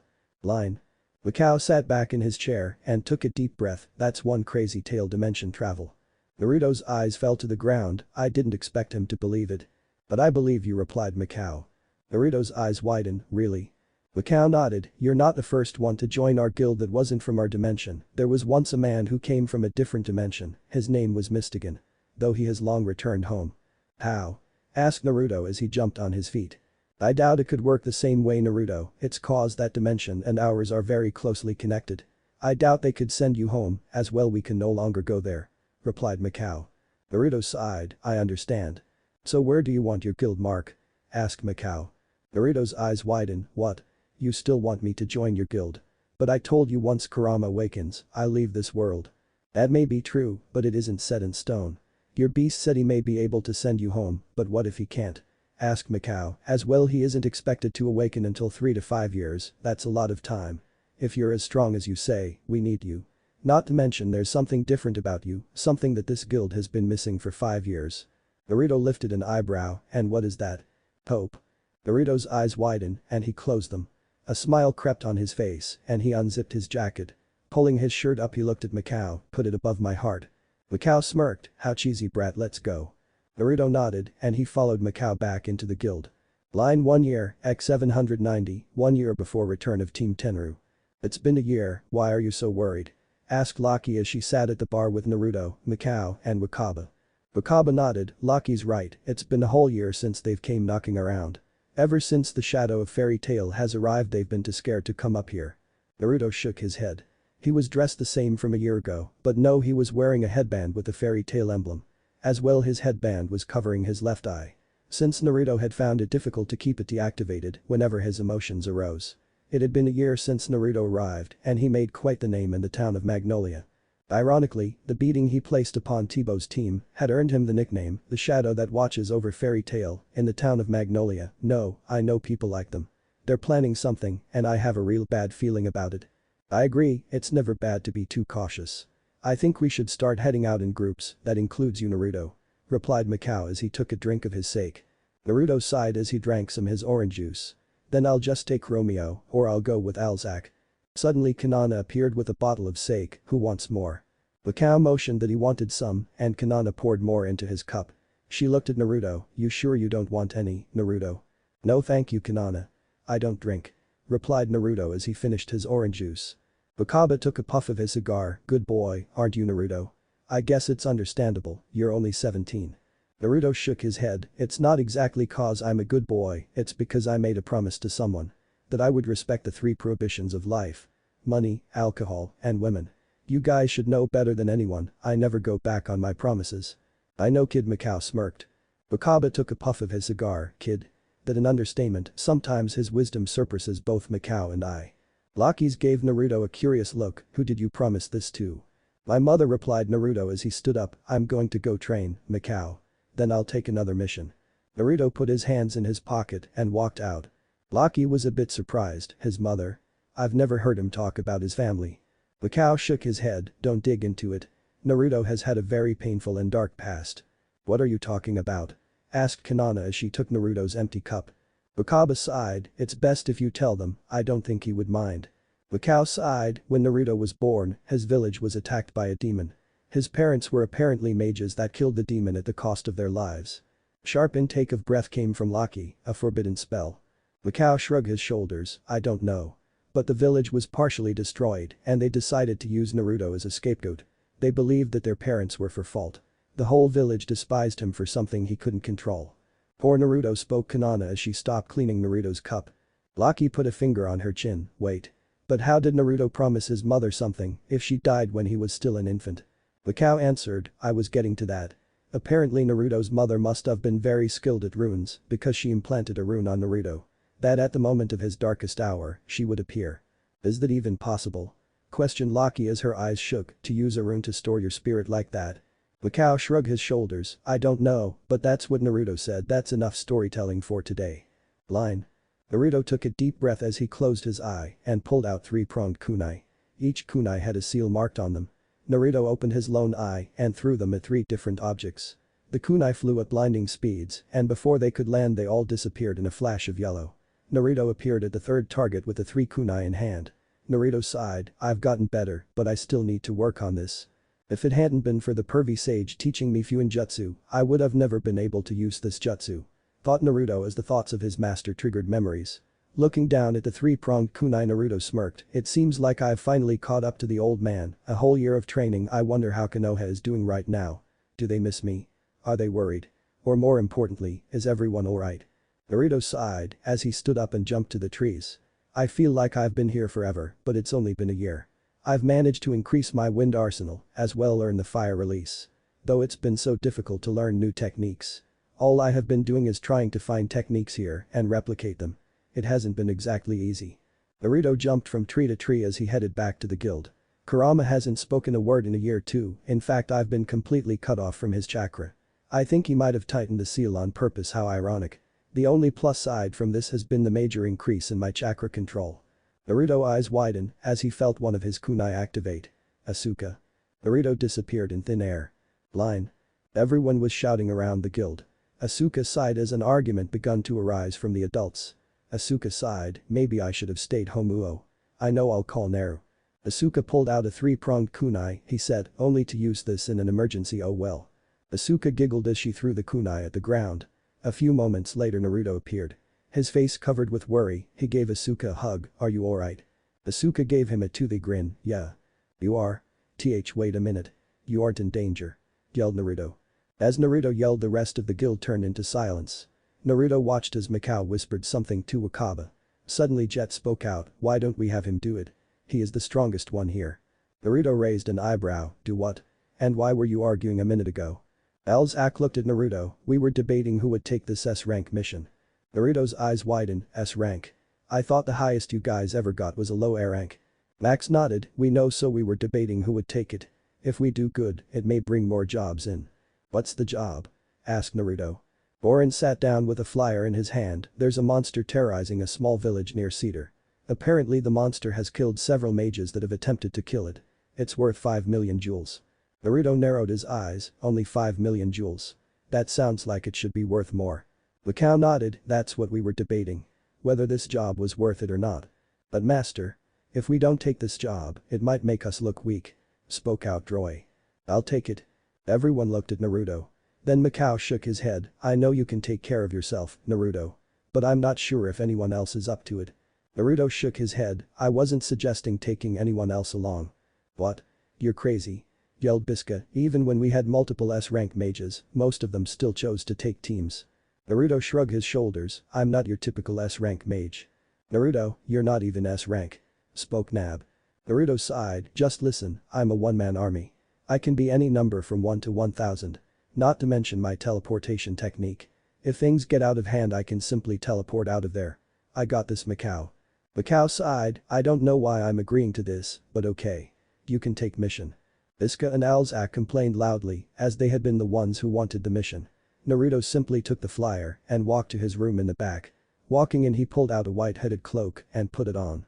Though suddenly he felt someone else come in the room. Turning around he saw no one until he looked down. Where the angry eyes of Asuka stared at him. What is it, Asuka? Asked Naruto. Asuka glared at Naruto, you promised to be here for my birthday. Naruto mentally smacked himself, I forgot. Her birthday is in 2 days. Naruto sighed and motioned Asuka to come closer. Asuka looked up and raced to Naruto. As she got closer, Naruto suddenly poked her forehead. Naruto simply looked at her, I'm sorry Asuka, maybe next year. But I promise you that with the money I earn I'm going to buy a really beautiful present, okay? Asuka crossed her arms, I don't care about a present, I just wanted you to be there. You're always gone on missions. You don't play with me as much anymore. Naruto crouched down and looked her in the eyes, I'm sorry Asuka, but I need to do this in order to get Fairy Tail out of their enormous debt. But you already took care of Twilight Ogre. Replied Asuka. Naruto shook his head. They weren't the only ones we owed money. We also owed money to Magnolia and the council. As well, we have to pay for the bills to keep this place running. Asuka crossed her arms, I don't care, I just wanted you to be there. Naruto sighed and he thought for a moment, how about this? Most of the reward money will probably go to the guild, but this time I'll make sure to take some. After my mission is over, I'll take you shopping in Magnolia. How does that sound? Just you and me for a whole day. No missions, no guild, no nothing." Asuka smiled, "You promise?" Naruto nodded his head, "I promise, and I never go back on my promises." Naruto stood up and ruffled her hair. "Line Magnolia, Twilight Ogre." The man slammed his fist on his table, "Has the job been done?" Suddenly Tebow appeared, "Yes, the S-rank mission we received has been given to Fairy Tail, Master Banabaster. It seems that the cage has taken the job." Banabaster smiled, "Things are going according to plan. As we speak, part 2 of our plan will have taken place." Tebow looked worried, "Do you really think he will help us?" "Of course he will, revenge is a slice of cake too good to resist. Currently we don't have anyone on Shadow's level. Though with the help of him, we will destroy Fairy Tail," replied Banabaster. Tebow looked down, "I just don't understand something. Why send the Shadow off on a mission if that man was formerly one of the 10 wizard saints? There's no need to send him off." Banabaster shook his head, "No, I want to see the look of despair on his face when he see his little guild dead. Naruto Uzumaki, you should have thought twice before getting in my way." Line Fairy Tail Guild Hall. Naruto was about to walk out the door when Alzak and Biska got in his way. "What's wrong, guys?" Biska and Alzak exchanged looks and Alzak spoke, "We want to give you some advice since we've been on S-rank missions." Biska nodded, "First advice is not to go in with a big head. These missions are a lot harder than you think they are.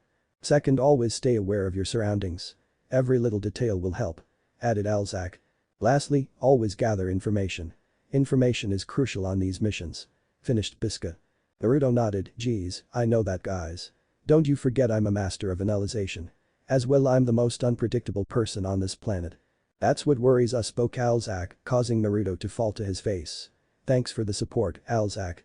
Biska stared down at Naruto and pointed a finger, "You better not die, Naruto Uzumaki. You promised my little girl a shopping spree and you're going to keep your promise." Naruto smiled, "You heard our conversation. Well, don't worry. I definitely come back alive."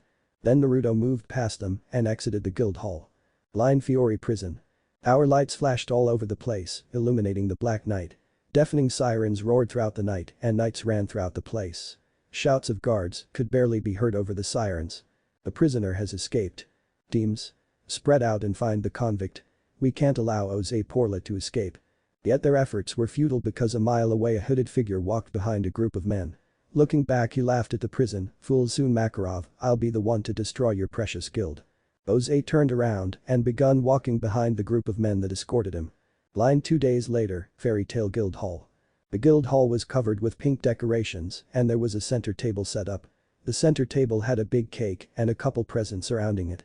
Asuka was sitting at the table with her parents and were anxiously waiting to eat the cake. While this was going on, the rest of the guild was partying.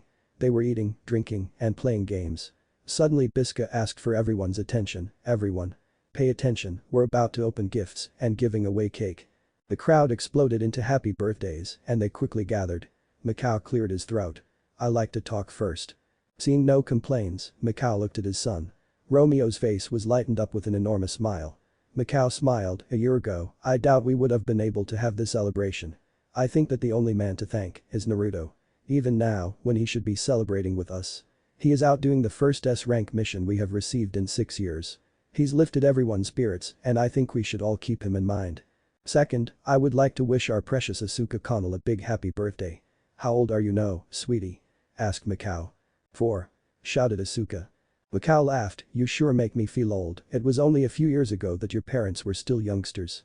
Let's celebrate the birthday of not only a future guild member but the youngest of our family. Asuka Connell."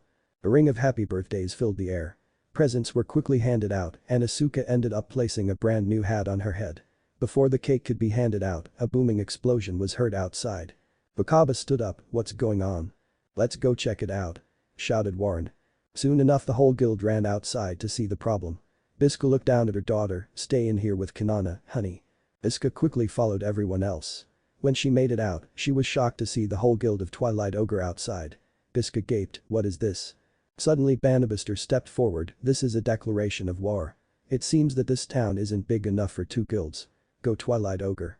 The cow growled, "Everyone get ready. It seems we have a fight on our hands." "Let's go," shouted Droy as he stepped forward. Both sides clashed and war had begun. Line. Everyone in Fairy Tail was exhausted but they had managed to win. Even though half their members were knocked out, all of Twilight Ogre was on their back.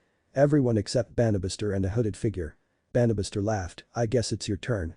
Ozeporla stepped forward, it looks like it is.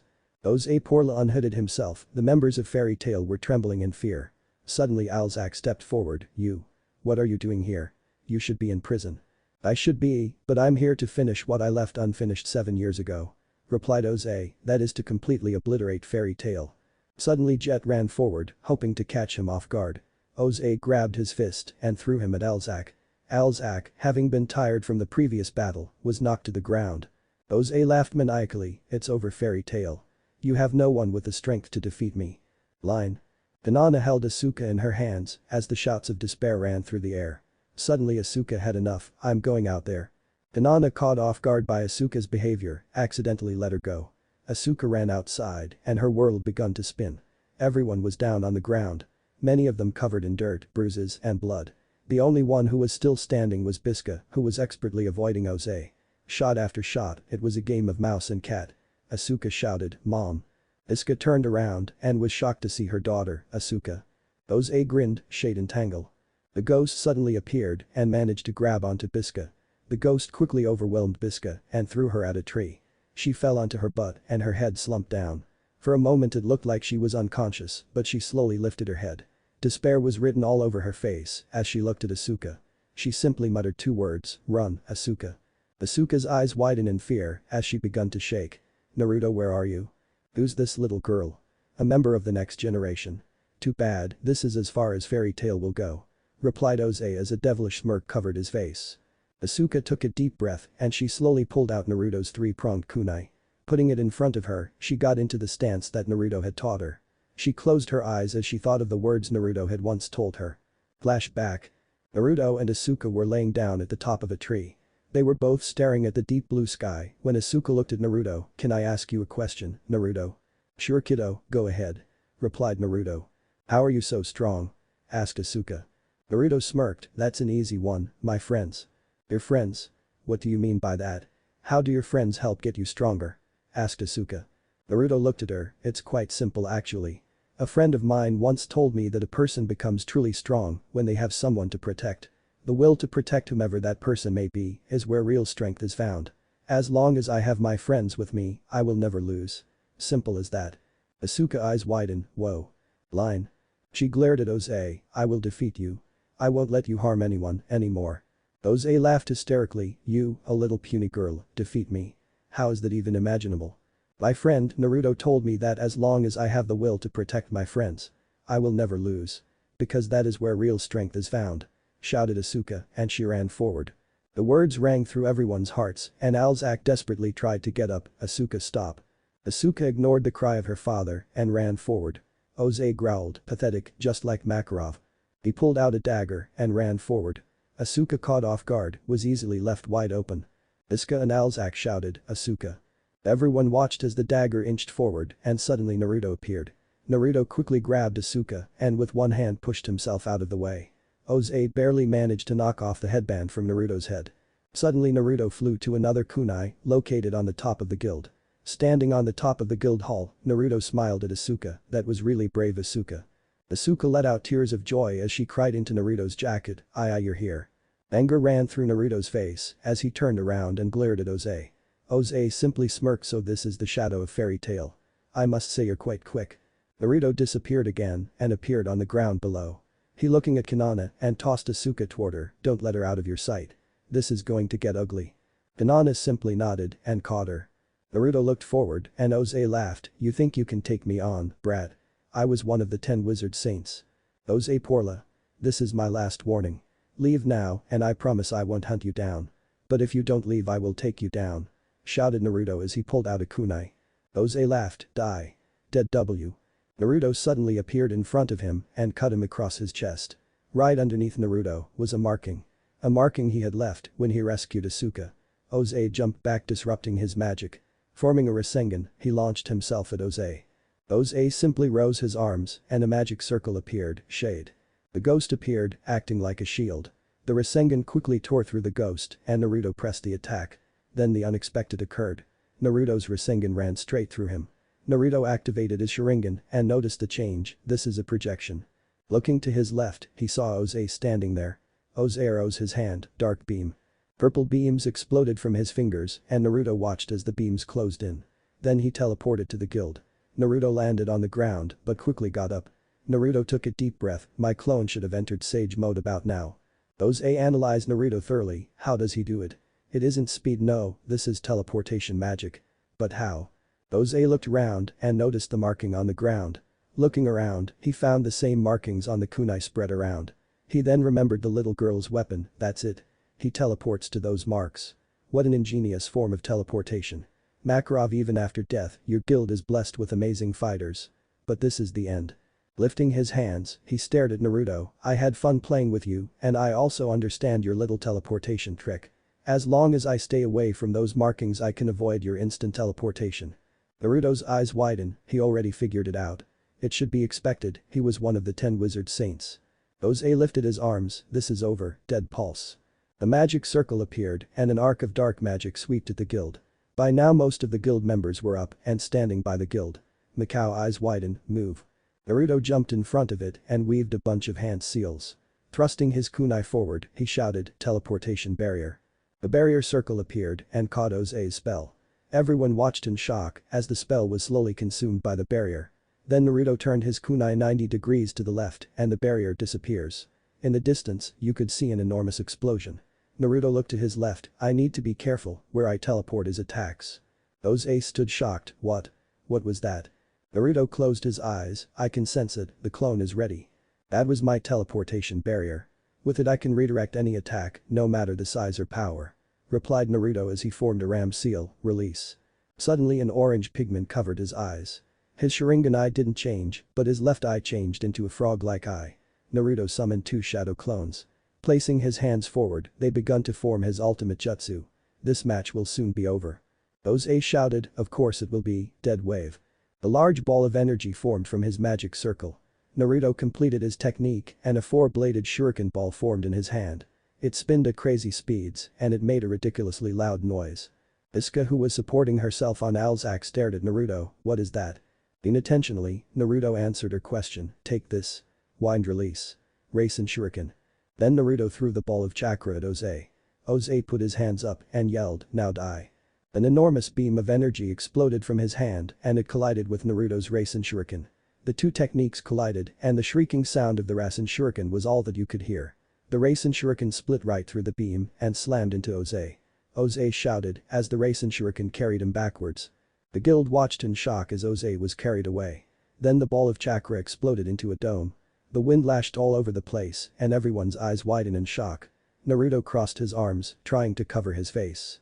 The dome slowly dispersed, revealing Oze's body and floating in the air. Then his lifeless body fell to the ground. Twilight Ogre, who had been standing around shouting, run. He's too powerful. The wind shadow is here. Naruto watched as all the beaten up members of Twilight ran down the hill. Naruto ignored them and turned around, are you guys alright? Romeo slowly stood up, that was amazing. What was that? Asked Jed as he stood up. Borin smiled, you did it Naruto, you defeated a wizard saint. Mikao and Wakaba looked at each other and at Naruto. Naruto closed his eyes, I didn't want to, but I had no choice. He's dead. Mikao sighed, no one's commending you kid. You did what you had to do. Suddenly Asuka ran out of the building, Naruto. She ran and jumped into Naruto's arms, you saved us. Asuka spoke Bisca as she looked at her little girl. Asuka turned around and ran to her parents, Mom, Dad, you're okay. I thought the bad guy got you. Bisca hugged her daughter, don't ever do anything like that again. There was no need for you to attack him. Elzak hugged her daughter too, promise us, you'll never do anything foolish like that again. I promise, sobbed Asuka. Naruto's eyes widened as he turned around. Just like he had sensed, a large force of knights had appeared. Suddenly a man with glasses walked forward, we saw everything. You in the orange outfit, we are taking you in for custody. Mikao stepped forward, Lar. What are you doing? We did nothing wrong. They attacked us. Lar shook his head, it doesn't matter, this man killed Oze Porla with that spell of his. We must at least take him into custody and have him trialed under the Magic Council. The guild was about to protest when Naruto stepped forward, that is fine, take me away. Grabbing his bag, he tossed it to Mikao, the reward money from the last mission is in there. Naruto released his Sage mode and deactivated his Sharingan. Suddenly a few rune knights stepped forward. Disarming Naruto, they cuffed him up and begun to walk him away. As they escorted him away, Fairy Tail could do nothing but watch. Line. Naruto sat in the middle of a room. He was currently trying to fight the sleep that was coming over him.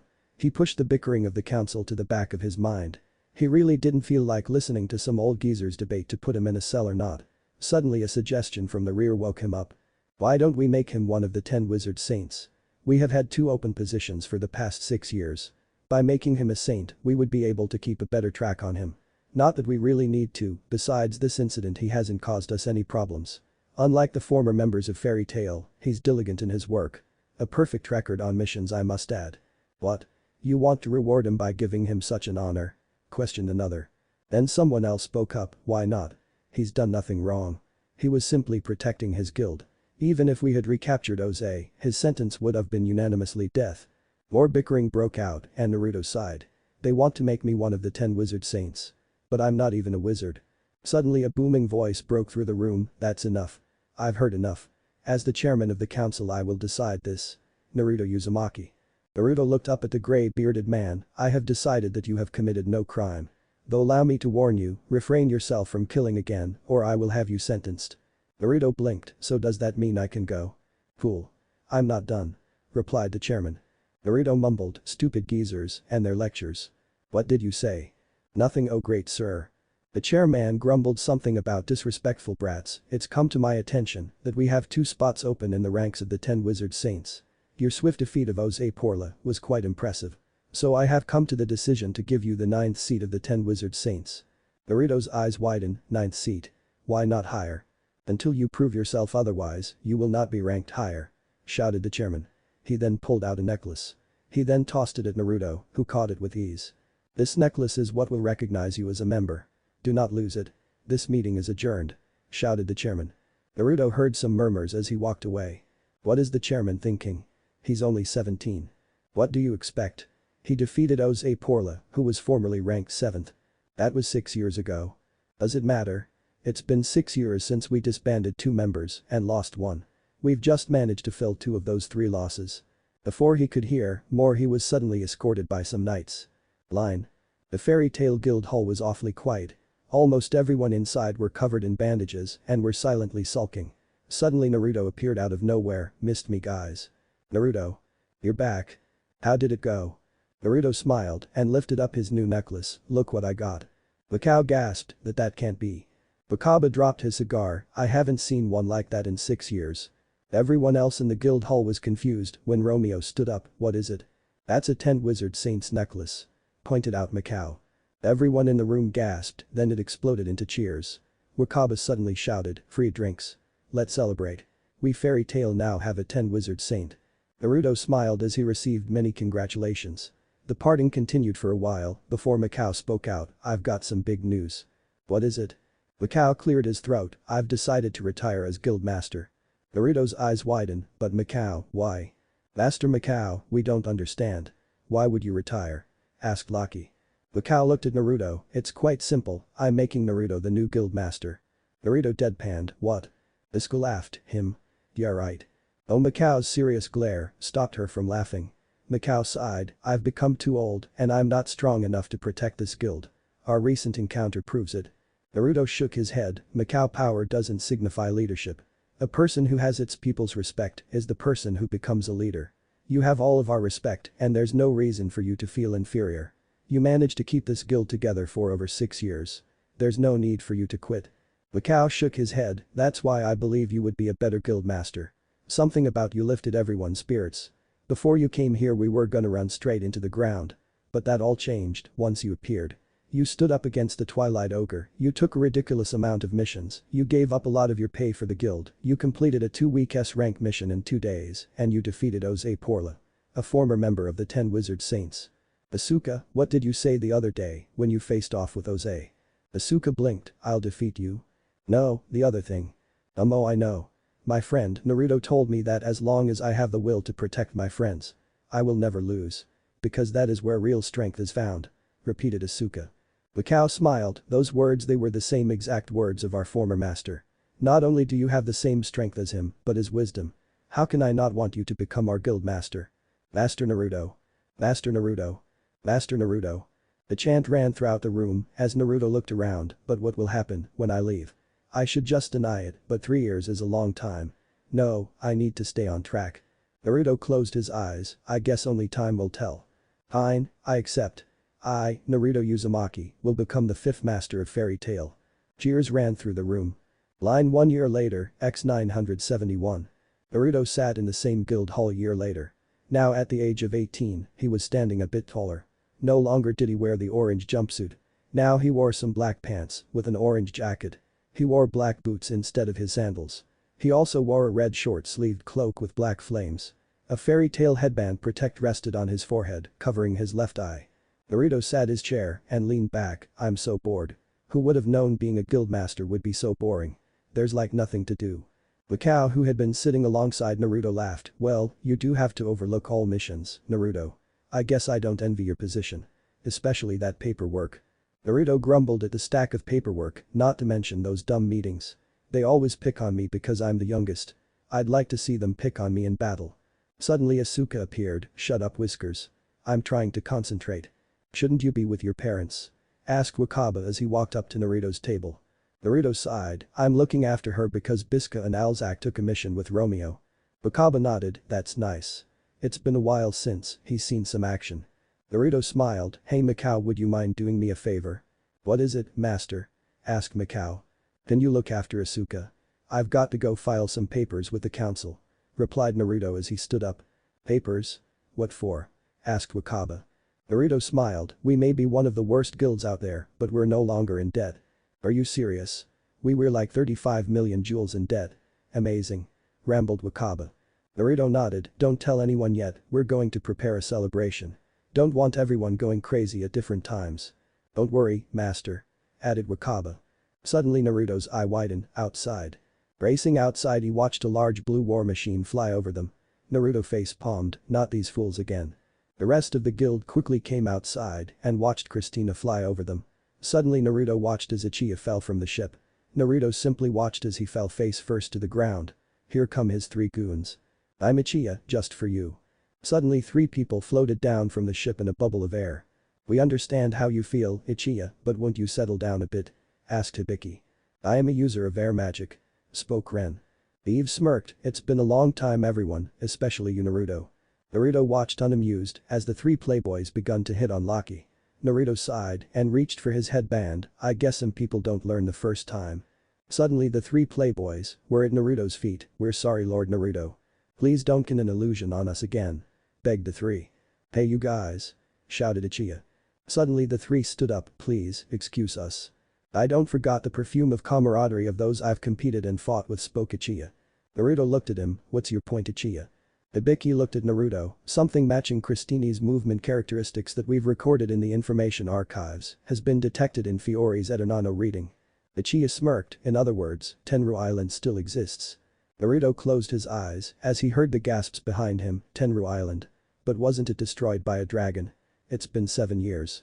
Naruto looked behind him and watched the hope reignite inside his guild members, even though it might sound like a waste of time, the least they can receive the corpses of their fallen friends. To give them a proper burial. Naruto cleared his throat, everyone calm down. Wakaba, you will be in charge of leading the search party. I want you to take no less than 5 members.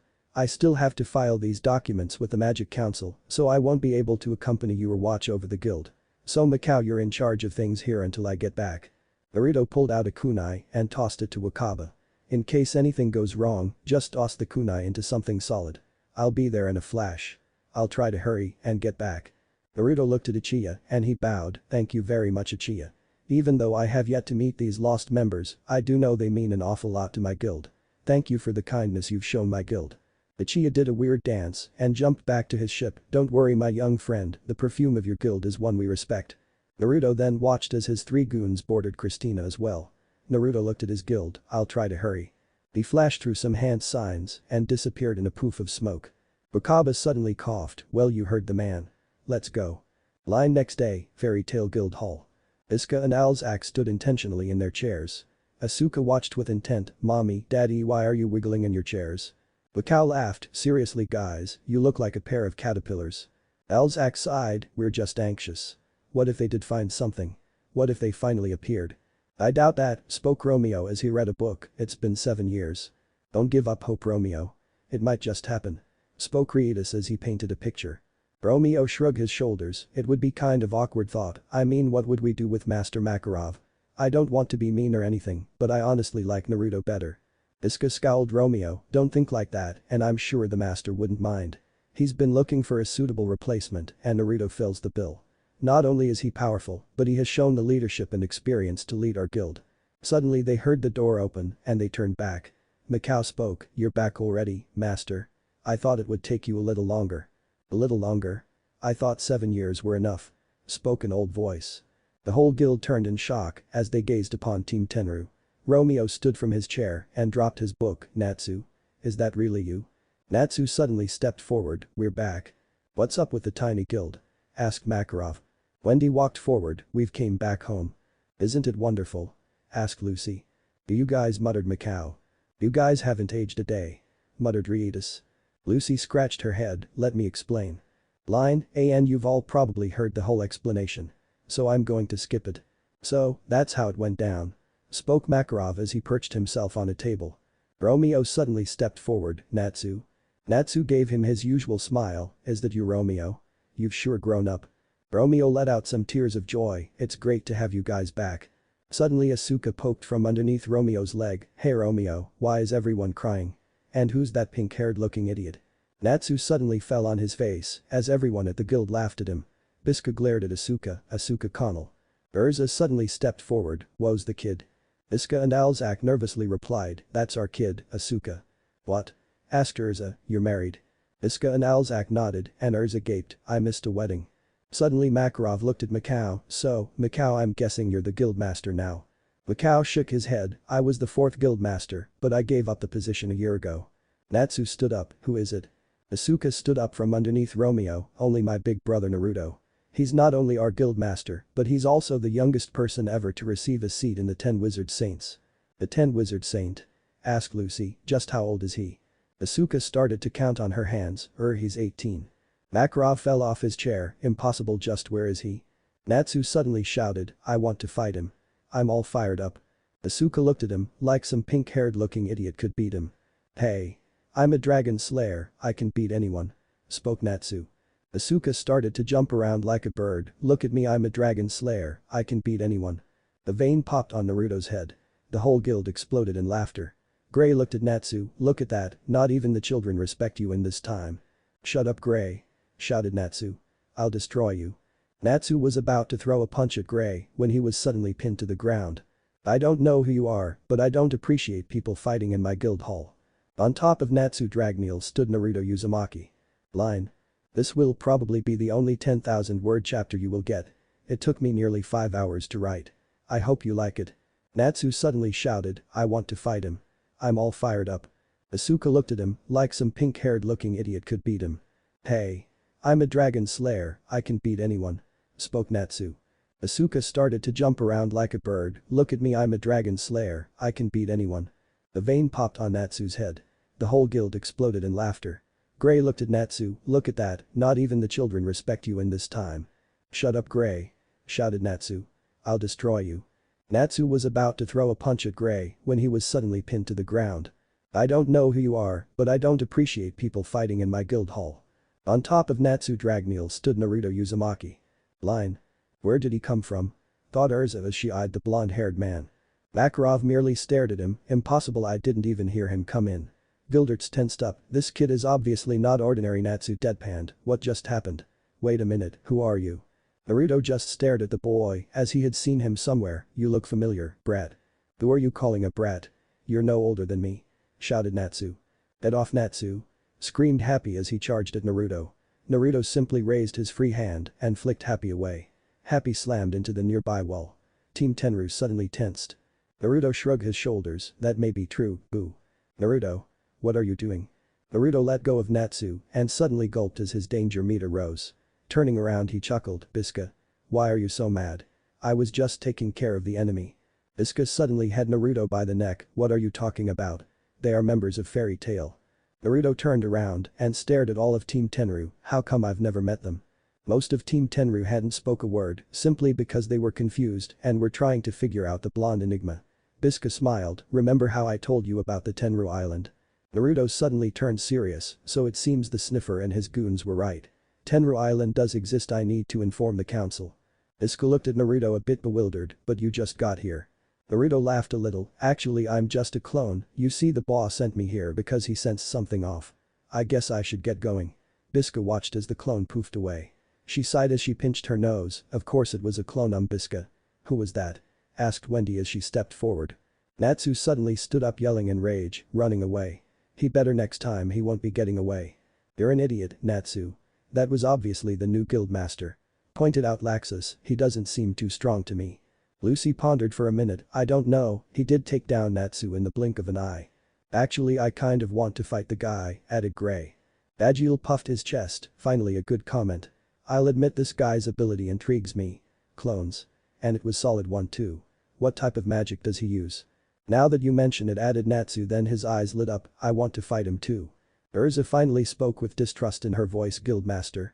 Lucao looked at Team Tenru, I didn't expect them to trust him right away. Romeo suddenly stepped forward, you don't have to worry about that. Master Naruto is completely trustworthy. If it wasn't for him, Fairy Tail might have closed down a while ago. What? Shouted Team Tenru. Makarov looked at Mikao, who rubbed the back of his head, why don't we just forget all that for now? We need to celebrate your return. Natsu suddenly jumped up, Yahoo! The rest of Team Tenru shouted too, as they forget about the blonde enigma for a split second. Line.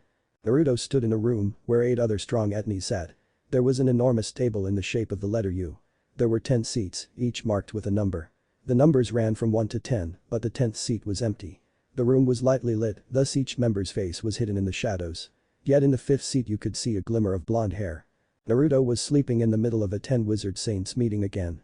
Naruto rested his head on his palm in an attempt to make it look like he was awake.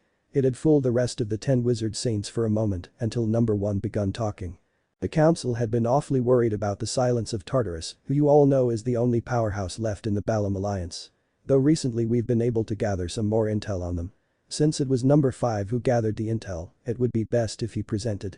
Naruto unintentionally replied with a quiet snore, causing a tick mark to form on the first's head. The man sitting to Naruto's right simply laughed out loud, and the man to his right simply let out a smile. Out of the shadows, a pencil flew at a quick pace.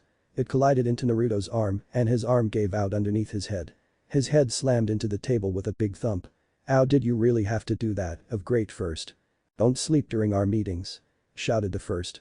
The second merely scolded, they keeping coming younger and younger, not to mention more disrespectful. This new generation should learn some manners. I believe it's quite refreshing.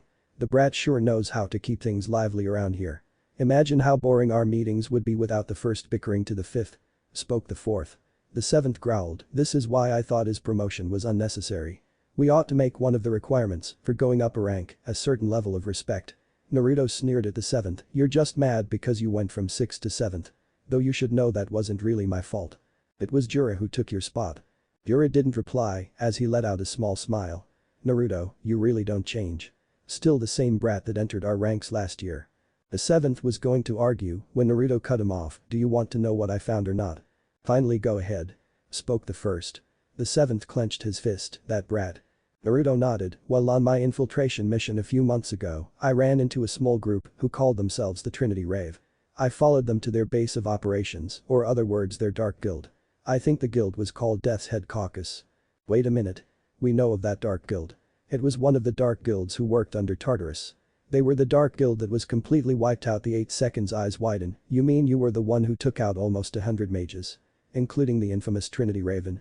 The first nodded, that was one of many reasons why he was promoted to the 5th seat anyways. The intel he gathered is what was even more intriguing. Naruto smirked, as I was saying, I took out this dark guild. I also managed to extract intel from the Trinity Rave and found some very disturbing information. Apparently there is a big reason why Tartarus had been so quiet these past couple of years. Apparently they're carrying out a plan so big and devastating that if we caught wind of it, we would be forced to act immediately. The only problem is we don't know what this plan is. I'll admit I have no idea what it could be. What should we do? Asked the 9th, if we were to act rashly, they would be bound to notice something.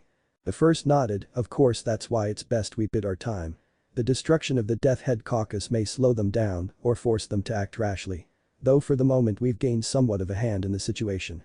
I usually don't agree with the council, but it's best if we just keep this between us 9. Keep an eye out for Tartarus or any other dark guild. If there's nothing else, this meeting is adjourned. Naruto was about to stand up when his eyes widened. A memory slammed into his head. Wait. I've got something. What is it? Asked number 3. Naruto looked a little bit confused. It seems like Tenru Island that was destroyed 7 years ago wasn't actually destroyed. What are you talking about? Asked Shira. Naruto looked around. I don't know the specifics, but the members that were apparently killed 7 years ago are standing in my guild hall, not having aged a single year. How is that even possible? You all read the eyewitnesses' reports. Acnologia completely destroyed the island in a single roar. Exclaimed the 8. The 4th shook his head. They must have used Mavis's spell Fairy Sphere. It's a powerful technique that hold the user and whomever they want to protect into a suspended animation. It would explain not only how they survived, but why they hadn't aged a year. I forgot how old you were, Warren. It almost slipped past my mind that you were once a founding member of Fairy Tail, added Naruto as he felt his pride as Fairy Tail's guildmaster drop. Warren let out a small smile. Don't worry, Naruto.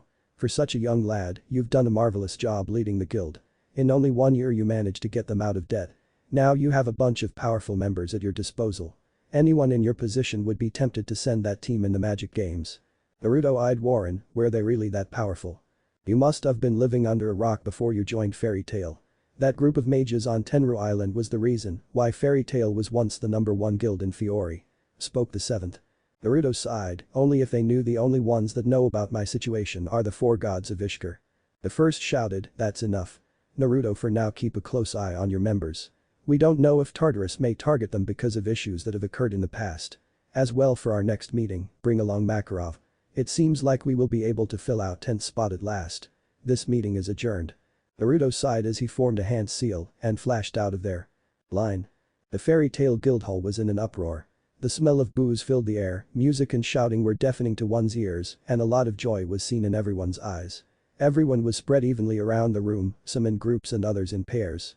Everyone reminiscing on the past and what had happened the last 7 years. Makarov was joyfully sitting at the bar with Kanana, Mikao, Wakaba, and Murahin. Makarov turned around and looked at the blue-haired beauty. So, how's your memory been, Kanana? Have you remembered anything? Kanana let out a say, it's not been good, master. Just bits and pieces. Even master's meditating techniques haven't helped me out. What? Asked Makarov as he gave her a confused look. Kanana suddenly blushed, oh no. I forgot.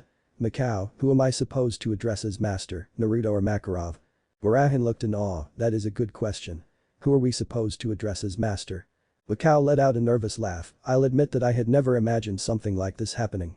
Even though no one could replace you, Naruto really is that perfect successor you were looking for. Makarov looked at Mikao, how so? Wakaba took a puff of his cigar. We told you he is a member of the 10 Wizard Saints, the youngest to ever do so at the age of 17. He has all the qualities of a great leader. Not taking anything away from you, master, but he could possibly match you in strength or even surpass you. Murahin's eyes widened, that guy. But he couldn't be any older than me. He isn't any older than you, Murahin. That boy is only 18. Responded Mikao, and as Wakaba said, he's a genius in the battlefield. He might even give you a good fight for your money, master. As Mikao spoke the last words, the guild hall turned silent. Then Natsu stood up, that's impossible. There's no way that dude is stronger than Gramps. I agree with Natsu, I just can't see any possible way a mere boy can be stronger than you, master. Added Urza. Bray shrugged his shoulders, and what makes you think he could be a better master than Makarov? Mikao waved his hands, I never said he was a better master, I just said he had the potential. Lucy looked at them, why are you guys being so negative about this? He might actually be a good guy. Wendy nodded, Lucy's right. Why don't we give him a chance? We don't like change. Shouted Natsu, Gray, and Urza.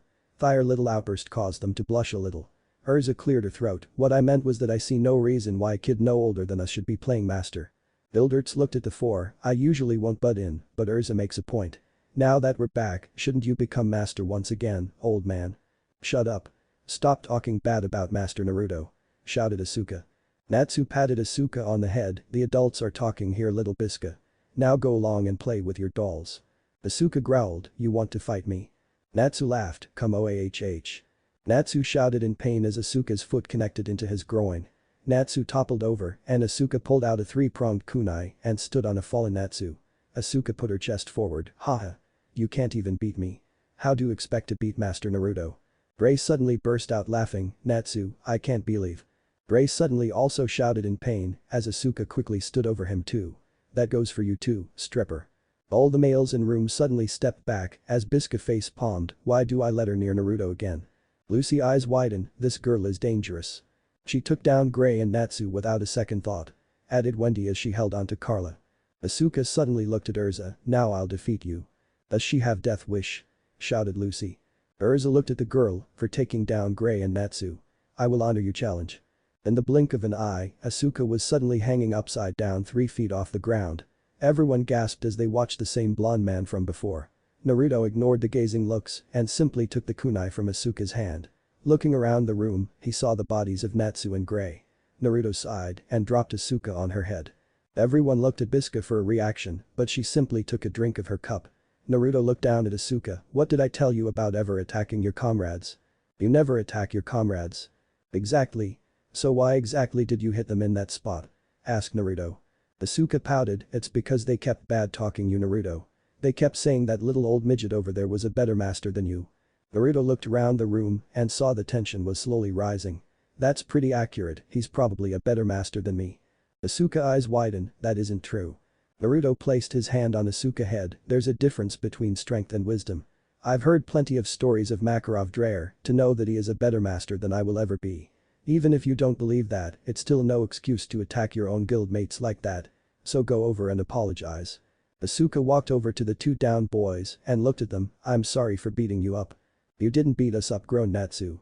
Gray groaned as well, you just caught us off guard. Naruto turned around and looked at the rest of the guild. I'm sure you've heard a lot about me and I've heard the same about you. So I will present myself first, I'm Naruto Uzumaki, the 5th guild master of Fairy Tail. I'm Wendy. Spoke Wendy as she stepped forward with a big smile. Lucy walked forward too I'm Lucy. Suddenly 3 silver-haired siblings walked over. I'm Marahan Strauss. I'm Lysana Strauss. I'm Elfman Strauss. For such a young fella, you're quite the man. Shouted Elfman. Naruto scratched the back of his head, thanks. Naruto then watched as a brunette-haired lady walked over to him, hey there handsome, I'm Kana Alberona. Naruto was about to make a smart aleck remark when another man appeared behind Kana, I'm Gildert's Clive, her father. Nice to meet you. Naruto sweat dropped, is he threatening me? Nice to meet you old man. Replied Naruto as he gave him an eye smile. Gildert's fell to his face, I'm not that old. Naruto shrugged his shoulders, compared to me you are. Suddenly Jet and Droid dragged Levi, master. This is the Levi we told you all about. Levi was a bit nervous, nice to meet you. Naruto gave her nod, nice to meet you too. I'm Gadgiel and this is Pantherlily. Spoke Gadgiel as he stepped forward with Pantherlily on his shoulder. Naruto looked at the man, is that a cat? I'm actually an Exceed, but technically we are a breed of cats. Replied Pantherlily. Naruto's eyes widened, you can talk. You're like the first talking animal I've met in 2 years. Naruto then watched as Happy flew to him, not only that but we can fly too. Naruto's eyes widened, that's so cool. Before Naruto could ask any more, Gray walked up to him, I'm Gray Fullbuster and I challenge you to a fight. Before Naruto could respond he watched as Gray was knocked into the ground by the pink-haired boy, shut up you stripper. The name's Natsu Dragneel. I'll be the one challenging you. Gray quickly stood up and shoved his face into Natsu's, what's your problem flame brain? I challenged him first. So get out of my way. Natsu growled, shut up you poor excuse of a frozen puddle unless you want me to beat you up first. In an instant both Natsu and Gray laid on the ground knocked out. On top of them stood a red-headed girl, that's enough Natsu and Gray. I'm Urza Scarlet and I'll be the one challenging you. Urza deadpanned as she noticed Naruto was gone. Naruto was standing with the Thunder God tribe, so you're freed, Big Slow and Evergreen. So who's the blonde? Greed stood up, well he's Laxus Dreyer. He's the leader of the Thunder God tribe.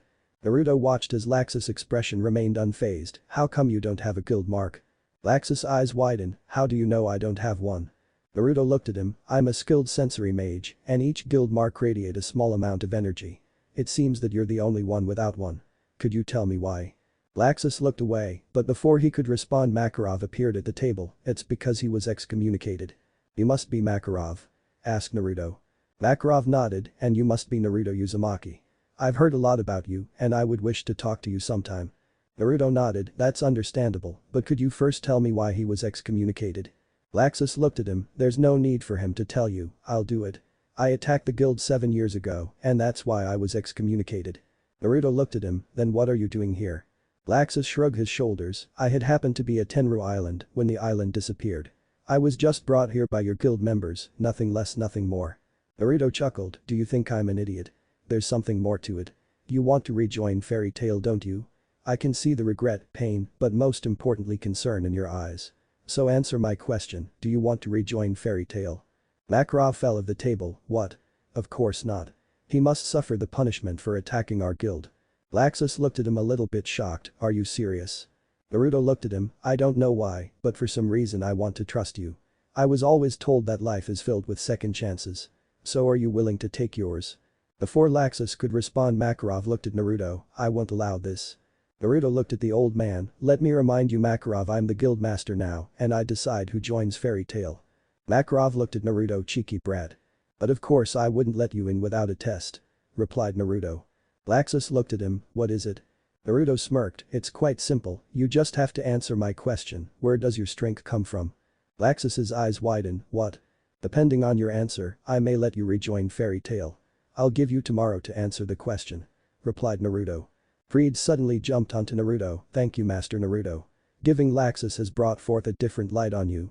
Naruto sighed, I was hoping these members would be a bit more normal. Line. Naruto sat at the bar with Makarov besides him. Naruto was enjoying a hot bowl of ramen while Makarov enjoyed a drink. Everyone behind them was still partying while the two masters sat silently at the bar. The tension between the two seemed to grow and Kanana and Murahin stood there to keep watch. Suddenly Makarov looked at Naruto, I've heard a lot about you young man. Naruto looked at the old man, I've heard a lot about you old geezer. The tick mark appeared on Makarov's head, you don't really know much respect do you? Naruto shrugged, the council and the 10 wizard saints say the same thing. So they weren't joking about you being a wizard saint. What seat do you have? Asked Makarov. Naruto finished his slurp of ramen, 5th seat. Makarov's eyes widened, the 5th seat. You're kidding. I'm not, I was promoted over a little of month ago. Replied Naruto. Murahin, who had been listening to their conversation, looked at Makarov, master, what's this about seats? Makarov hesitated and Naruto answered, in the 10 wizard saints we have rankings, the 1st seat to the 10th seat. I'm not surprised you haven't heard of it, it's usually kept hushed up because we don't want our enemies to know our strengths and weaknesses. Murahin tilted her head, so these rankings determine strength. Makarov shook his head, yes, I was the 6th rank seat, but I wasn't too far away from becoming the 5th seat, though the first 4 are completely on a different level. Murahin looked at Naruto, in fact besides Oze Porla and Master Makarov, I've never really met another wizard saint. What's so special about the first 4? Your looks could fool a person Murahin, spoke Naruto, leaving Murahin confused whether he was complimenting her or not too many people know about this, but all the higher-ups do. The first 4 are known as the 4 gods of Ishkar. They are considered so powerful that they shouldn't even be considered human. In fact they've held that position for decades. Murahin's eyes widened, wait, so besides the 4 gods of Ishkar you're considered the strongest mage? Naruto nodded, not necessarily, the 10 wizard saints are just mages recognized by the council. Trust me, there will always be people stronger than oneself.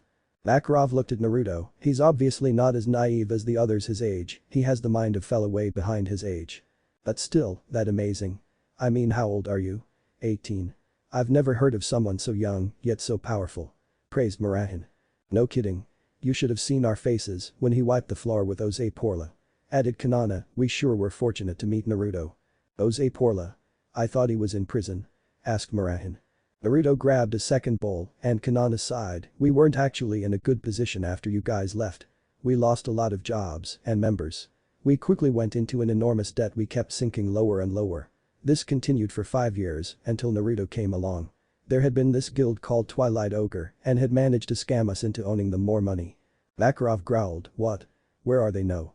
Let her finish master. Commented Murahin. Kanana smiled at Murahin, well, Naruto here managed to scare them off and they left us alone for a good year. But they came back and they brought along Oze Porla with them. They started a war and nearly defeated us. But the moment Naruto returned, we quickly got the advantage. Makarov listened continentally, if he's as powerful as he claims, why would he join our guild? So, why did you join Fairy Tail? Asked Makarov, we're obviously not in a good position and you could have easily joined any other guild.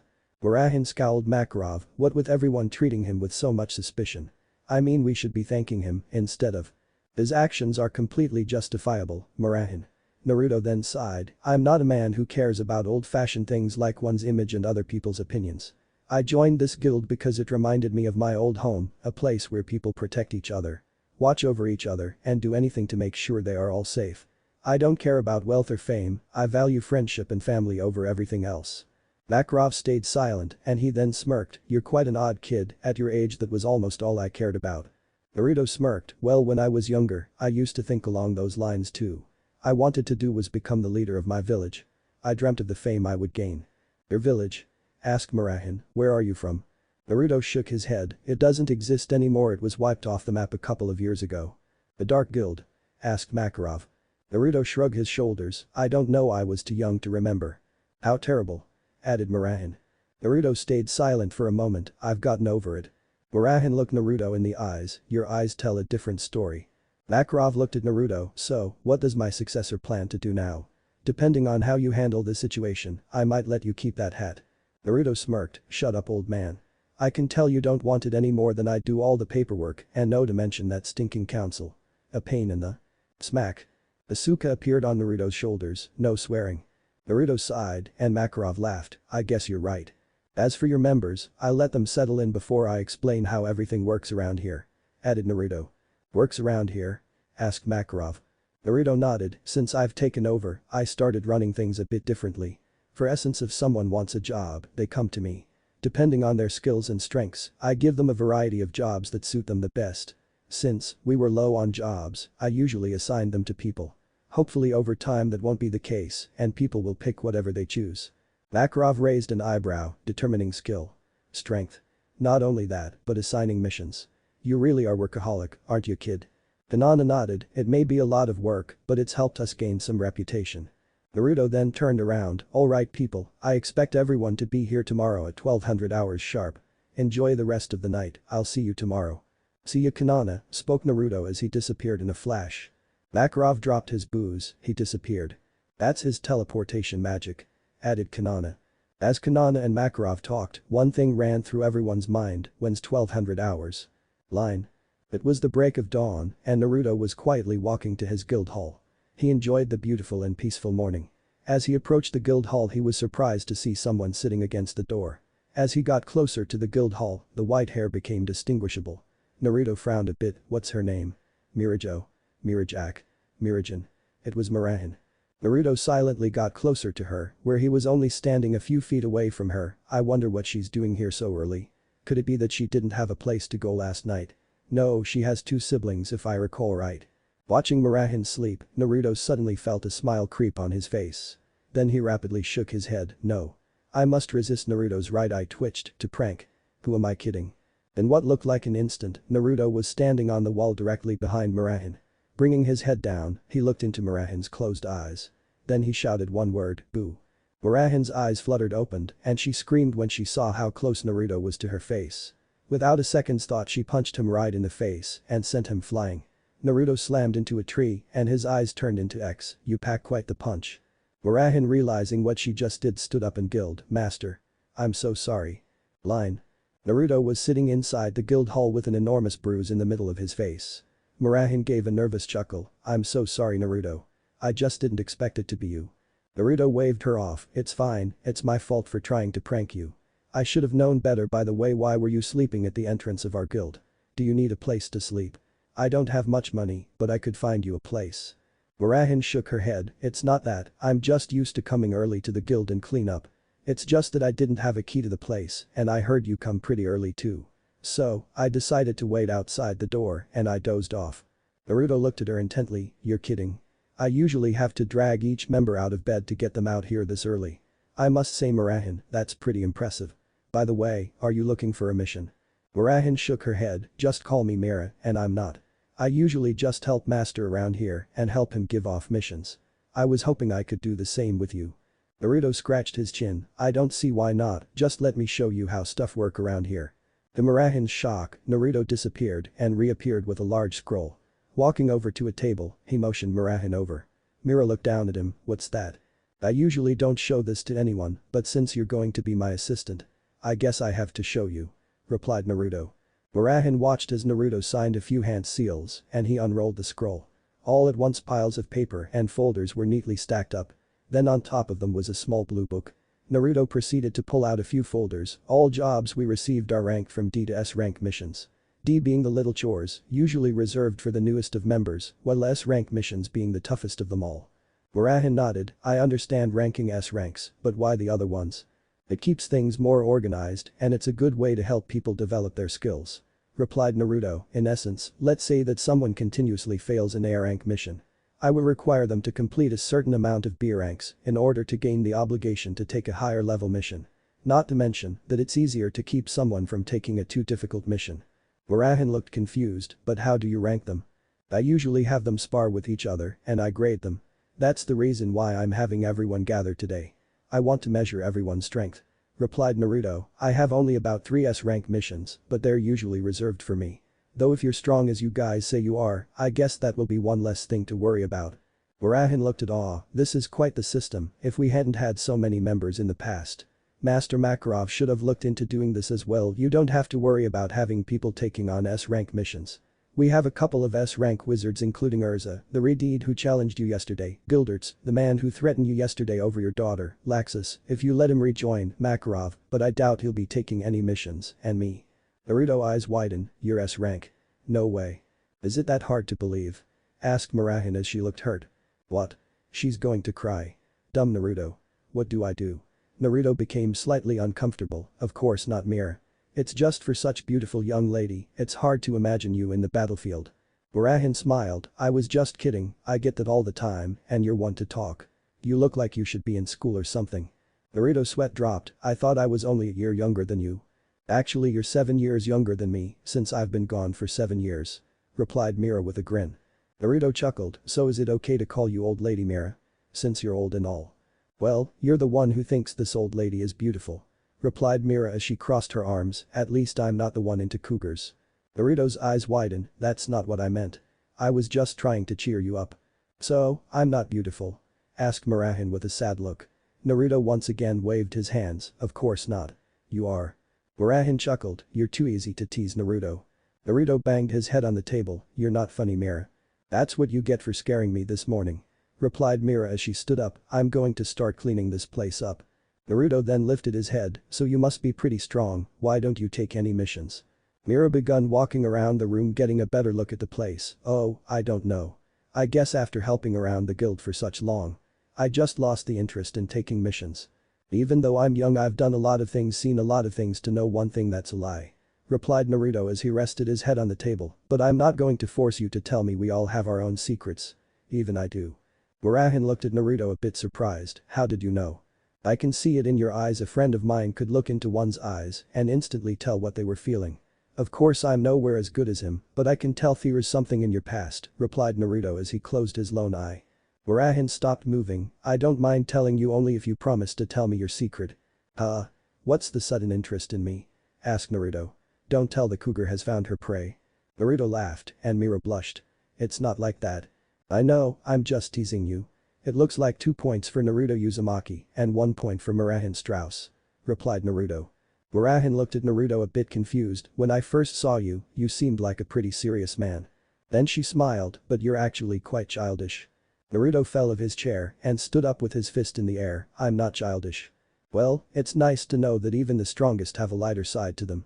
Replied Mira. Naruto sighed and they both stayed silent for a moment. Then Mira looked at Naruto, so will you tell me your secret? Naruto narrowed his eyes, why do you want to know it so bad? It's not that big. Murahin chuckled, I guess I've always been a curious person who likes to know secrets. Naruto looked Murahin in the eye, would it really hurt to tell her? I guess if she's going to become my assistant, she should know. Without a word Naruto turned around and grabbed his scroll. Quickly resealing his stuff, Murahin watched with disappointment. I guess he's not going to tell me. Naruto then looked Murahin in the eye, let's go somewhere else and talk. Murahin smiled as she mentally cheered inside, okay, where do you want to go? Naruto grabbed her and Murahin felt a bit confused. Before she could even respond, she abruptly watched as her and Naruto entered some black void and appeared in the middle of town. Falling back she felt her world spin around her and she suddenly fell over. Before she hit the ground Naruto caught her, sorry, I forgot that people tend to get dizzy the first couple of times. Mira managed to quickly compose herself, where are we? Why are we suddenly in the middle of town? Mira looked up at the restaurant they were at, a ramen shop. It's my teleportation magic, I call it the flying Rajan Jutsu, or the Hiraishin for short. Replied Naruto, I hope you like ramen. Mira was amazed, that's pretty amazing. Can you teleport anywhere? Naruto smiled, let's go inside and eat. I'll explain everything in there. Line. After having heard Murahin's tale, Naruto had proceeded to tell his. He had left out a couple of details, but he had told Murahin everything. Murahin looked at Naruto with sadness, I don't know what to tell you. Naruto suddenly let out a crazed laugh, I don't expect you to say anything, I admit I haven't lived a charmed life, but I don't regret anything. It's because of those misfortunes that I've been allowed to grow. Murahin looked at the ground, but how can you laugh? Don't you miss your friends? You don't even know what happened to them. Naruto shook his head, I knew that I could have very well died in the battle, I'm fortunate to be alive today as well, I've learned a lot through my short life, and one of those things are to trust other people's strength. I believe in my comrades and friends, I'm sure they're okay as well, I don't give up the hope that I'll be able to return one day. So, are you planning to abandon us? Asked Murahin. Naruto sighed, not anymore, even if I did it would be years into the future. As well, it's very unlikely, I think it was just luck I ended up here, I think it would be near impossible to return to my world, but there's always a chance. Though for now my priority is being the guild master of Fairy Tail, don't you think, Mira? Mira looked Naruto straight in the eye, he reminds me a lot of me, hated by our villages, losing both our parents, losing those close to us, but he's much stronger than me, even when he lost everything, he found something worth fighting, am I that weak? Murahin let a tear slip out and Naruto panicked. Don't cry, Mira. Oh man. What did I do this time? Mira looked up at Naruto and she wiped her tear, it's nothing Naruto, it's just thinking of the past got me a bit riled up. Naruto let out a deep breath, oh okay, let's go back to the guild. What time is it anyways? Murahin shrugged her shoulders and looked around the restaurant. Finding a clock, she read it to Naruto, it's 12:35. We've been here for almost 5 hours. Naruto looked down at his 20 bowls of ramen, it did feel like I ate a bit more than usual. A bit more? You probably finished the owner's supply of ramen. Spoke Murahin. Naruto chuckled, that won't be the first. What? Asked Murahin. Let's go back. Replied Naruto and they disappeared in a flash. Line. Natsu was beyond mad. First, this man he had never met before yesterday was the guild master. Then that very same man had told them to be here at noon and he was late. Natsu was growling when Lucy gave him a dirty look, stop growling Natsu, I don't understand your problem with the guy. I just don't like him, replied Natsu. Gray snickered, is it because he took you out in the blink of an eye? Shut up, Gray. He just caught me off guard. Replied Natsu. Gray smiled, I bet I could take him down. Natsu slammed his face into Gray, oh yeah? Well, I'm going to be the first one to fight him. Who made you boss? Asked Gray. Urza suddenly appeared and smacked them into the ground, I'll be the one to fight him, I can't believe he just ignored me. What disrespect. Wendy looked at them curiously, do you guys even know what type of magic he uses? That's right, it would be pretty smart to know ahead of time. Spoke Carla, being a 10 wizard saint, he's bound to be very powerful. Lucy held a finger to her lips, I don't know, he doesn't seem that powerful. I doubt he would be stronger than Gildert's or Master. You're the one to talk, Lucy, you can't even hold a candle to Natsu. Replied Happy, causing Lucy to yell at him, I know that, cat. Just shut up. There's no way he's stronger than Gildert's. I doubt he can even beat me. Spoke Natsu. I want to fight him. As the team argued among themselves, Naruto suddenly appeared in the middle of the room with Murahin. I'm sorry I'm late. Is everyone here? About time, boy, we're about to think you weren't going to show up. Spoke Makarov. Naruto looked around the room, checking if everyone was there. He noticed that Laxus was not there. Alright guys, we're going out back to training ground 0. Wakaba looked at Naruto, why would go there? The only time we do is. That's exactly right, Wakaba. Since I don't know anything about your skills, I'm going to be testing you all out. You will be allowed to challenge anyone else in the guild and I'll be determining your skill alongside Makarov. It will be spar no longer than 20 minutes, so you have 20 minutes to beat your opponent. I'll explain the rules once we're outside. Natsu suddenly jumped on the table, I'm fired up. I guess you aren't that bad, Naruto. The spar. That's such a manly thing to do. Shouted Elfman.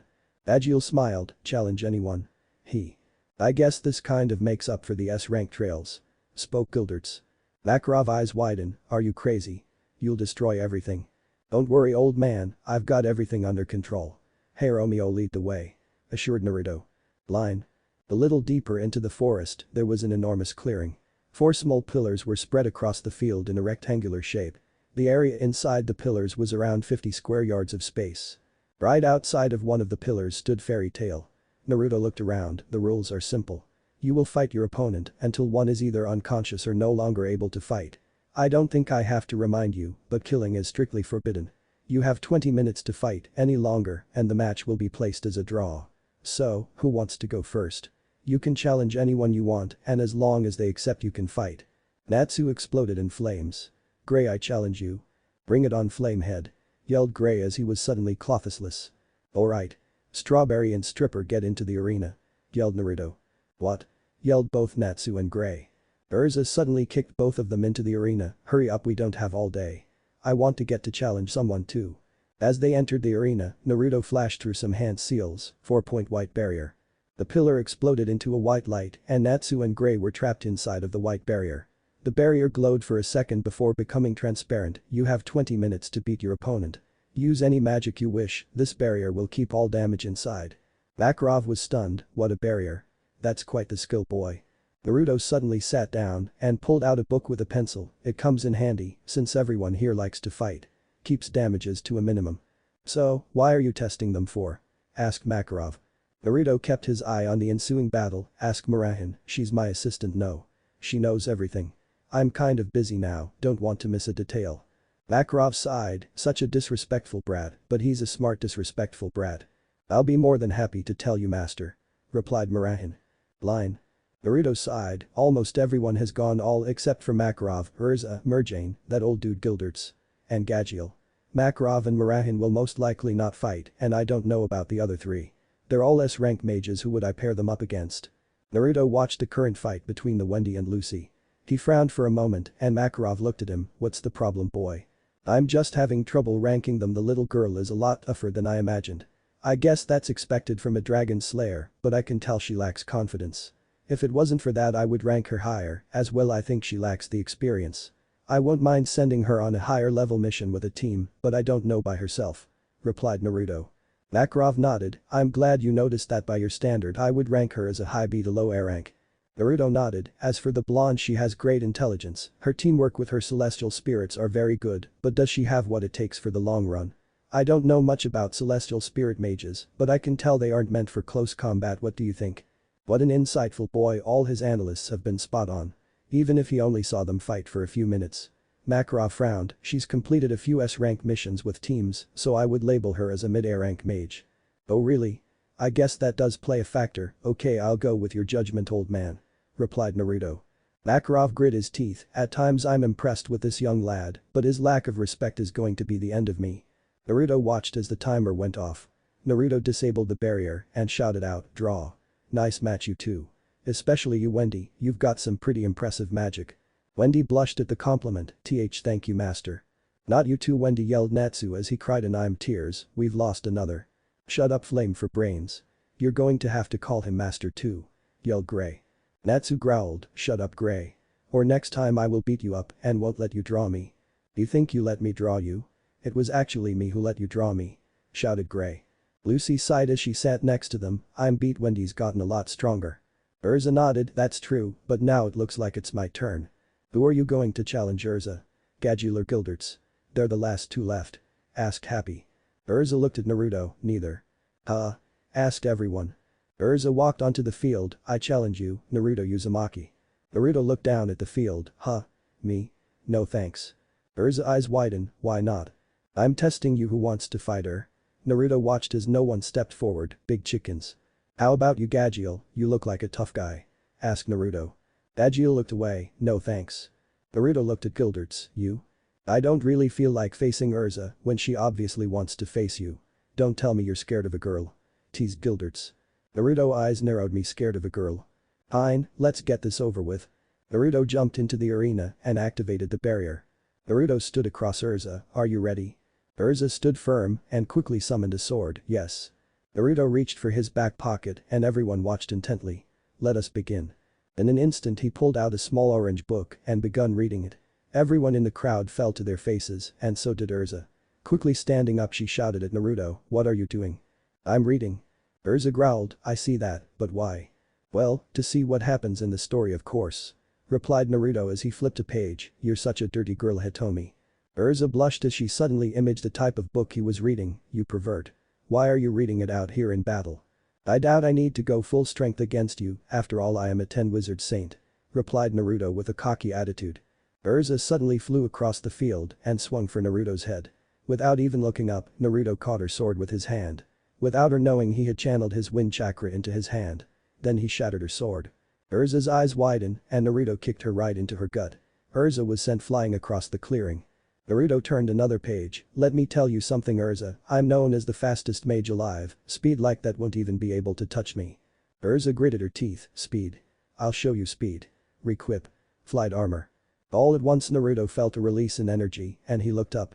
His eye widened as he saw Urza a few inches away from him, fast. Naruto moved back, but Urza managed to cut him across his chest. A bit of blade sprayed into the air and Urza attacked with her second sword. Naruto sprang the kunai hidden in his sleeve, but he knew he won't be able to block her attack with it. He quickly brought up his book and blocked her attack. Urza then tried to follow up with her second sword. Naruto grabbed a three-pronged kunai and tossed it into the ground behind Urza.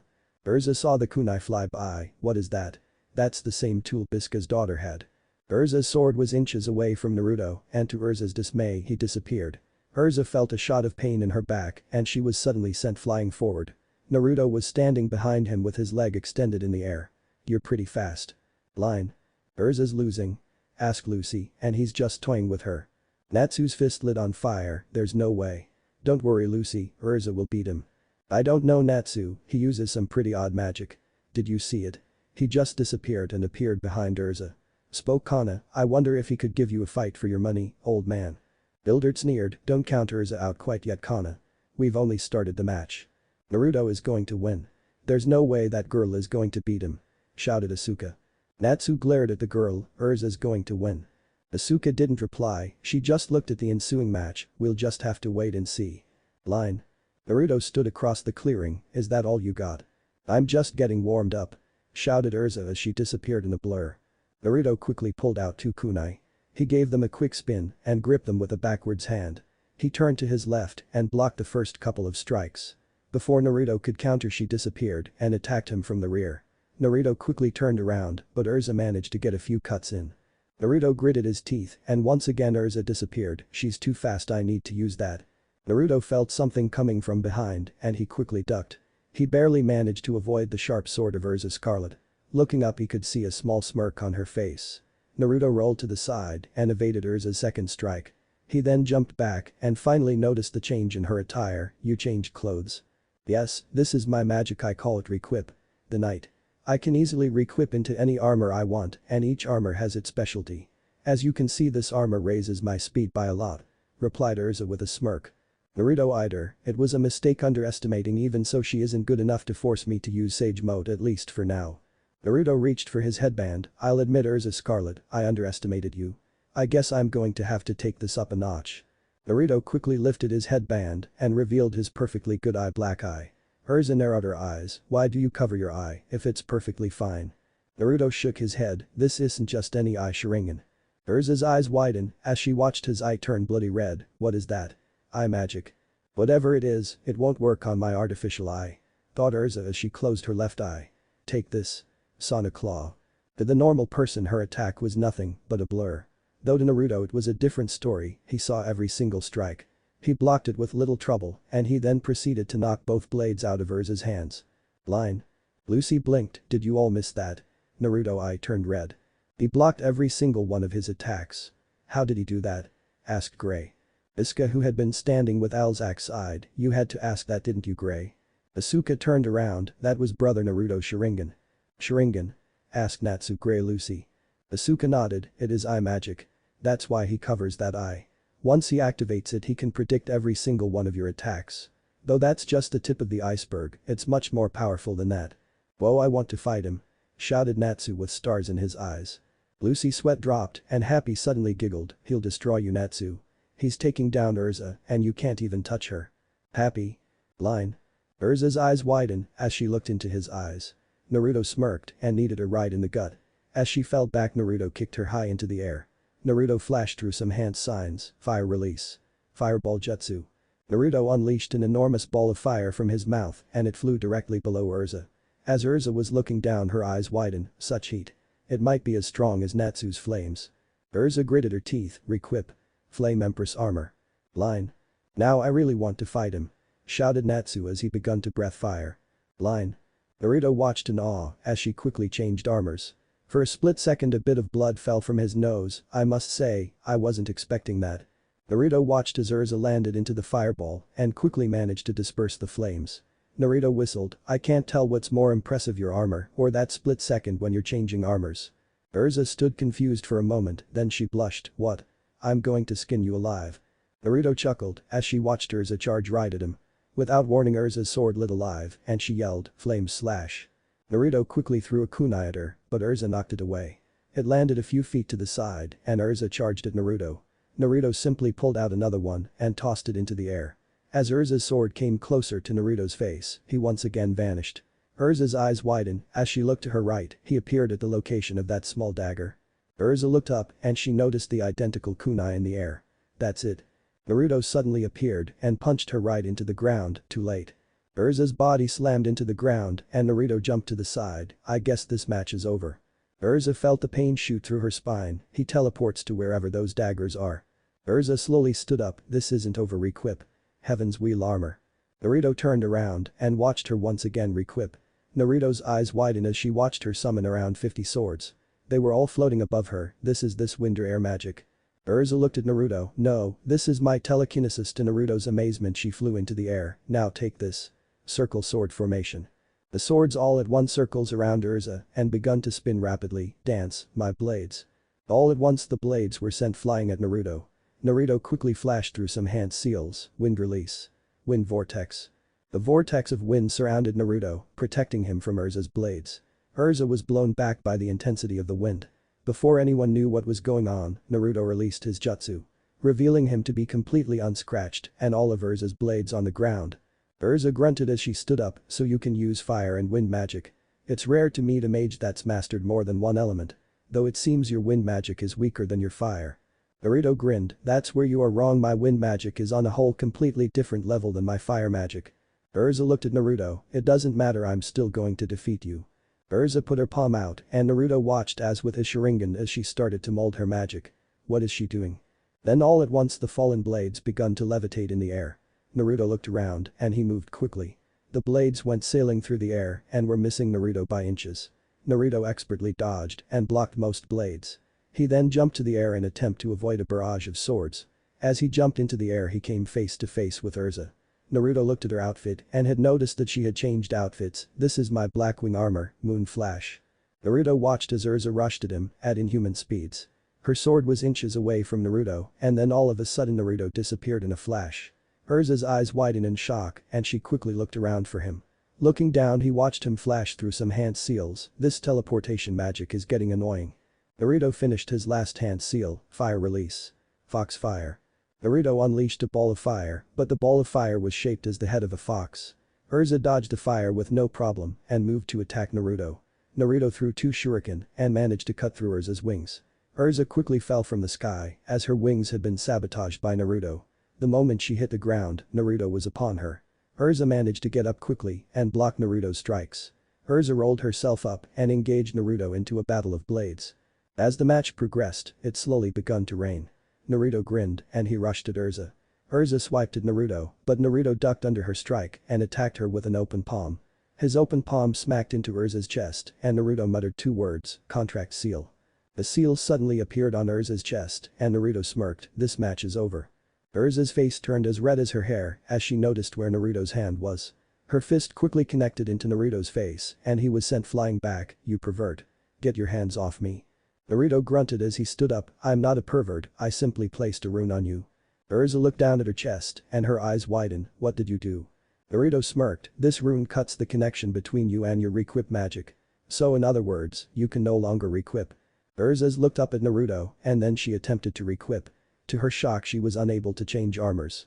She looked up at Naruto, I can still defeat you with just this armor, so don't count me out yet. Naruto smirked, I told you that my wind magic is stronger than my fire magic, allow me to show you.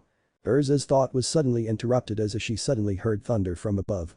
Looking at the thunder cloud, she looked at Naruto, is this you're doing?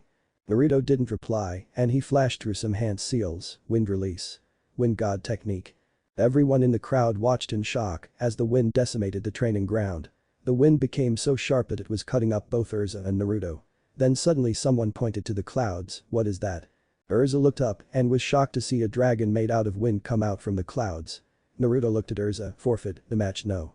Your armor isn't meant for a defensive stand, you'll be decimated by my spell. Urza's eyes widened as she looked at the enormous dragon. She then glared at Naruto. Never. Naruto eyed her and he simply let out a sigh. I guess I have no choice. Urza closed her eyes and awaited her fate. Then all at once she felt the wind die down. Opening her eyes she watched the wind dragon slowly die down. Then she watched Naruto walk away from her. She looked at him confused. What are you doing? This match is over, replied Naruto, then out of nowhere a bell went off. Urza looked at Naruto with anger. Why didn't you just finish me off? Naruto turned around and he covered up his left eye. What's the point? I was using this match to gauge your skills. I wasn't trying to beat you to a bloody pulp. If I wanted that I would have beat you in the first minute of the match. Urza clenched her sword. This guy, he's so powerful. I can tell he was just toying with me. Fight me? Came a voice from the crowd. All at once Natsu jumped out with his fist in flames. Though before Natsu could get any closer to Naruto, Gilderts punched him through the ground. Hey, brat. You've intrigued me a lot, how about you test me next? Naruto looked at Gilderts. Nah, I don't got time for old men like you. Hey Gadgil, was it? How about you face off against? Where did he go? Everyone turned around to where Gadgil had been standing and noticed no one there. Mikao suddenly laughed out loud. Don't blame the guy who would want to fight Gilderts. Naruto sighed. I guess I don't have much of a choice. Come on old fossil, let's get this going. Hey, I'm not old. Yelled Gilderts as he followed Naruto into the open area. Line. 11,000 words. Another big chapter. I wasn't expecting to write this much. But sometimes it's hard not to. I'm going to address a few points. I'm not saying that Mirahin and Naruto is the pairing with this chapter, it's just I felt that out of the whole Tenru Island team, Mira would be the most approachable person. I haven't decided on a pairing because some people have brought up a few good points here and there. I think someone said that Gel, or his fake persona, might have been younger than Naruto when he became a wizard saint. That may be true, but he was only 19 during the Tower of Heaven arc. So, I was just assuming that he had gotten that position maybe a year or two before. Naruto was 17 when he received the honor, but I could be wrong and Gel might have been younger. Naruto cannot currently use the Manjikam Sharingan techniques, but he can activate it. I know Urza's strong, but I honestly don't think she's stronger than Naruto. We're talking about Naruto with Biju mode and Sage mode. Even without that, I think the 2-year time skip was enough to put him above her. Currently he can use the Flying Rajan Jutsu, Fire Release, and Wind Release. Not to mention the rest of the skills he has. I'm not going to have her completely wiped out because she is strong, but it's going to be one-sided. I know a lot of you guys wanted Naruto to compete in the Magic Games, but I really don't see it logical for him to lose his title just to compete in these games. What if Naruto was a guild master in Fairy Tail End here, and thanks for watching my video till the end.